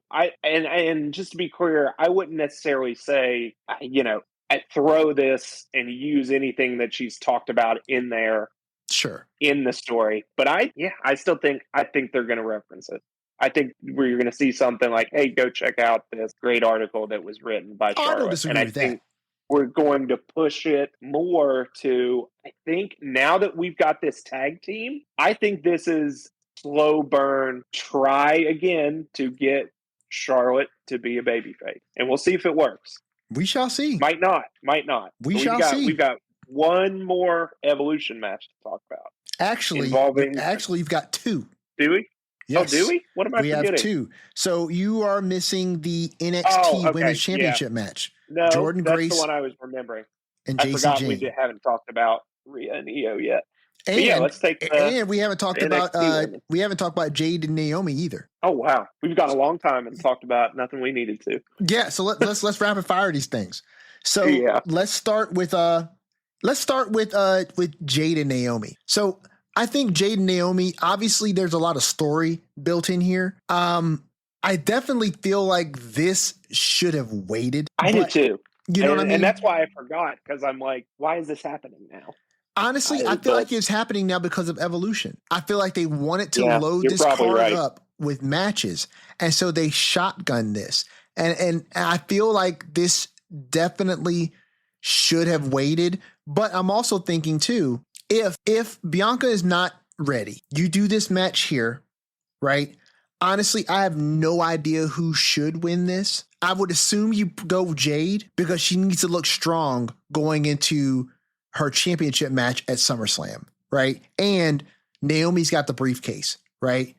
And as we stated before, doesn't really need to. Yes, as we stated before, that briefcase has a 100% win rate for the women. So she's going to get hers. So yeah, I would think you would put Jade over here and then let her go in strong into SummerSlam against Tiffany and then have Naomi cash in. That seems like it writes itself. Yeah, I think this is just, I mean, it's no holds barred, which I guess opens the door for Naomi to win underhandedly, but I think we just see Jade beat up on her pretty good and get her quote unquote comeuppance, at least for now, as she rolls into SummerSlam here in a month or so and the big match with Tiffany. So I'm with you every step of the way there. The next one we got is the one you were thinking was the last match we had to talk about, which was JC Jane versus Jordan Grace. Now, I admittedly do not follow NXT as much as I do the main roster. I am going to say, however, that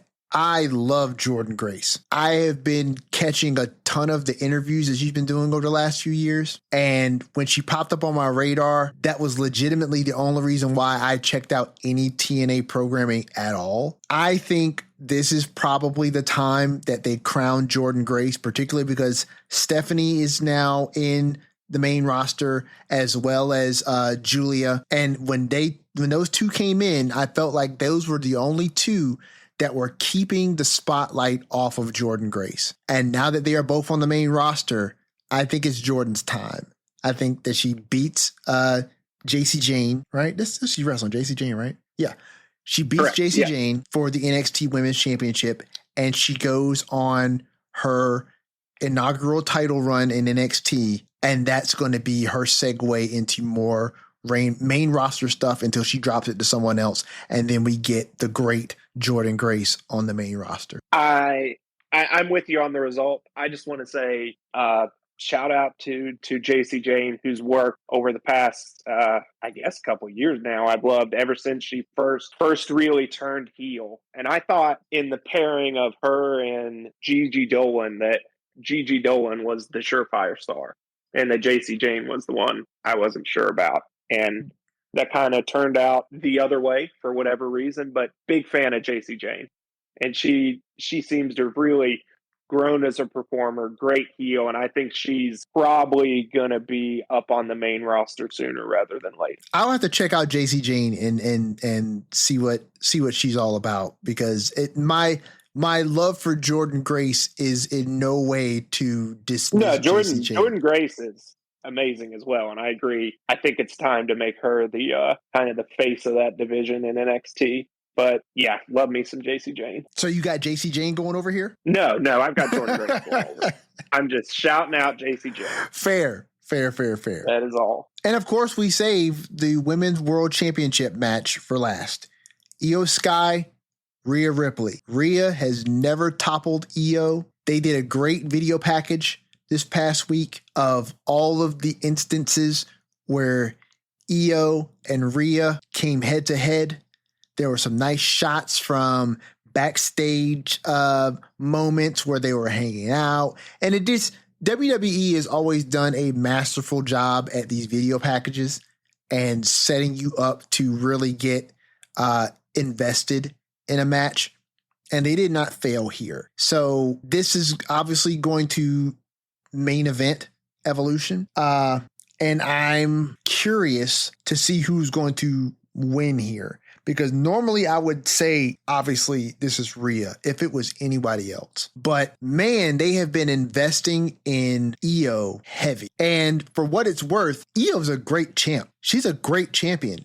and the crowd loves her. Rhea, does she need to have this championship? I'm not so sure. And does mommy lose anything with regards to how the fans and the world love her if she loses to Io? So, I think we're both in agreement that we're probably leaning that Io wins this match. And I think, I want to say there's something or someone coming out of this that we get a new direction for Rhea to go in. But maybe they don't, because you're right. They've been investing a lot in Io, and it would probably do, even though Rhea's never beaten Io, it would still do a lot for Io to win this, one-on-one match if it's, just clean, nothing screwy. You do have to not worry is the wrong word, but you do have to give some thought to Rhea winning, especially for me, because this is Evolution and it is what it is. And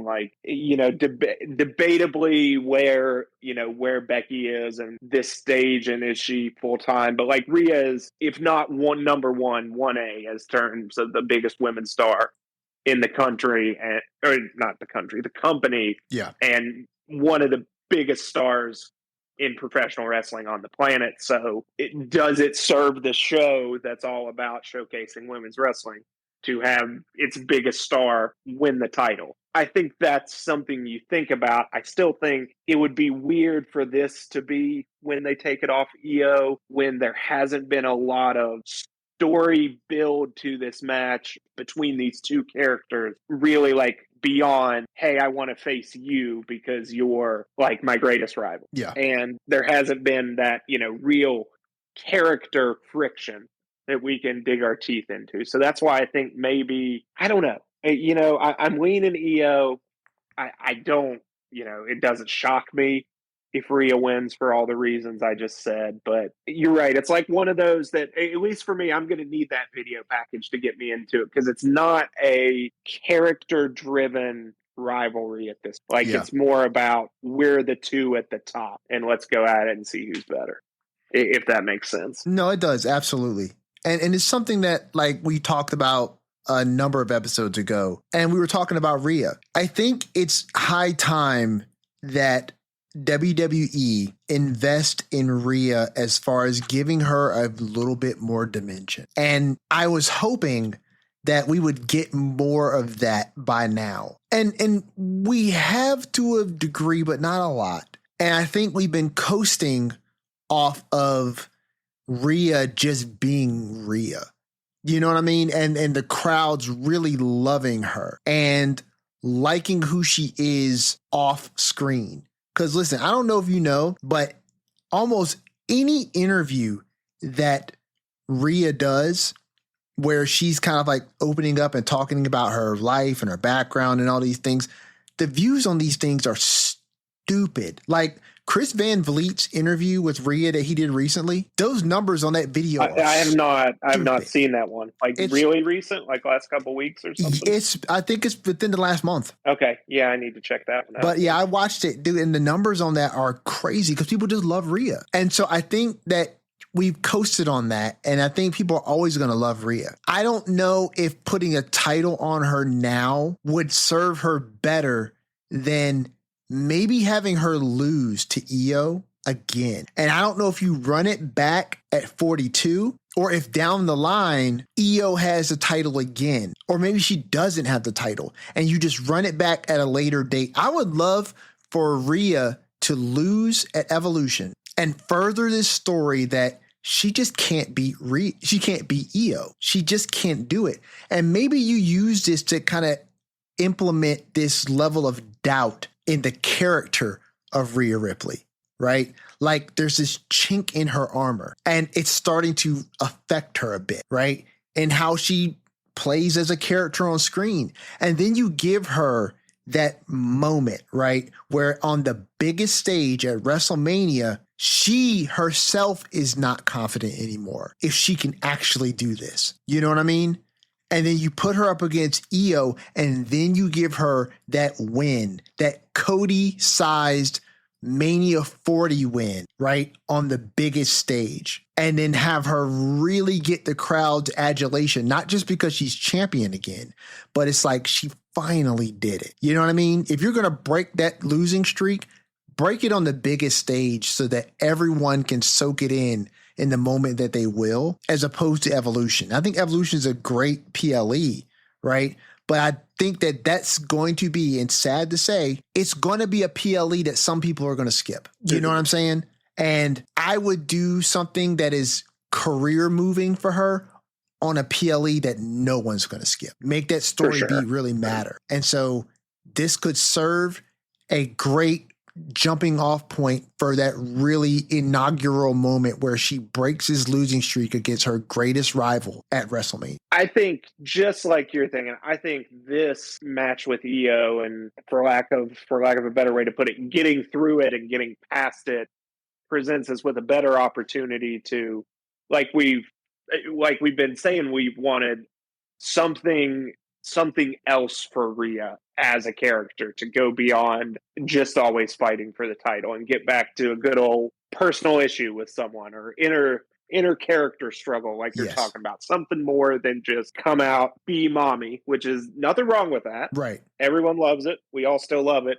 But give her a foil, give her some sort of struggle, something. Because you're right, coasting is the word. We've kind of been coasting with it. And I know we'd like to see more of that. I'm sure a bunch of other people out there feel the same way. So I think we both got Io going over here at Evolution. I would think so, yes. I think so too. I just know this weekend is just going to be jam-packed with wrestling. It's going to be a good weekend if you're a wrestling fan. And listen, let's not forget the Great American Bash, NXT, is also on Saturday. So if you've got a clear schedule for the weekend, then, listen, dude, order yourself a pizza or whatever it is you like to eat, and, take a seat, because there's a lot of WWE wrestling for you to ingest this week. I know I will be at least sitting through 2 of those PLEs. I may peek in on the 3rd.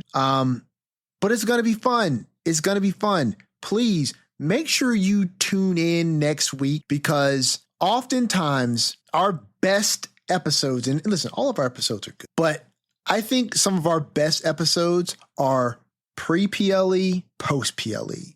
Because if you've been listening to us, which, by the way, Skeena, we crossed 150 unique downloads over the weekend. Hey, there we go.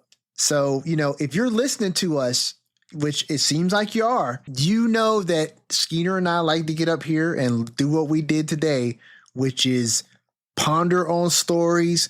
We like to predict things, which everybody predicts stuff.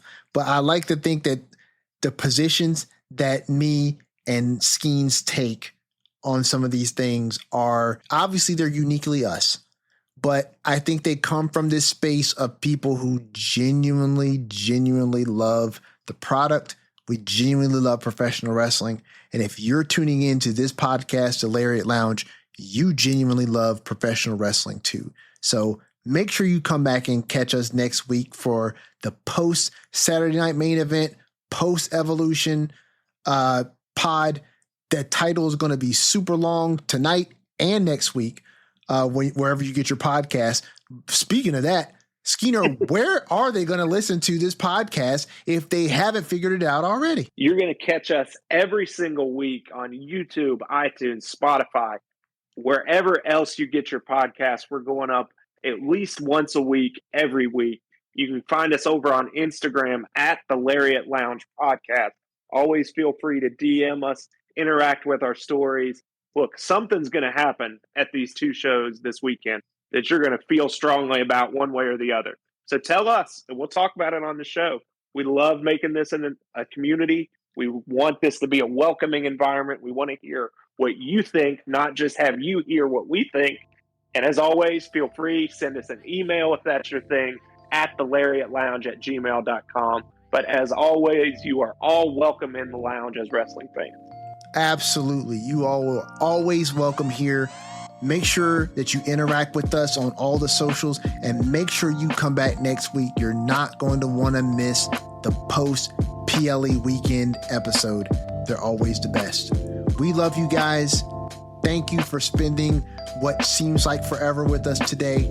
From your host, Everson Godfrey, co-host Andrew Skeens, this has been the Lariat Lounge. Please watch yourself on the way out.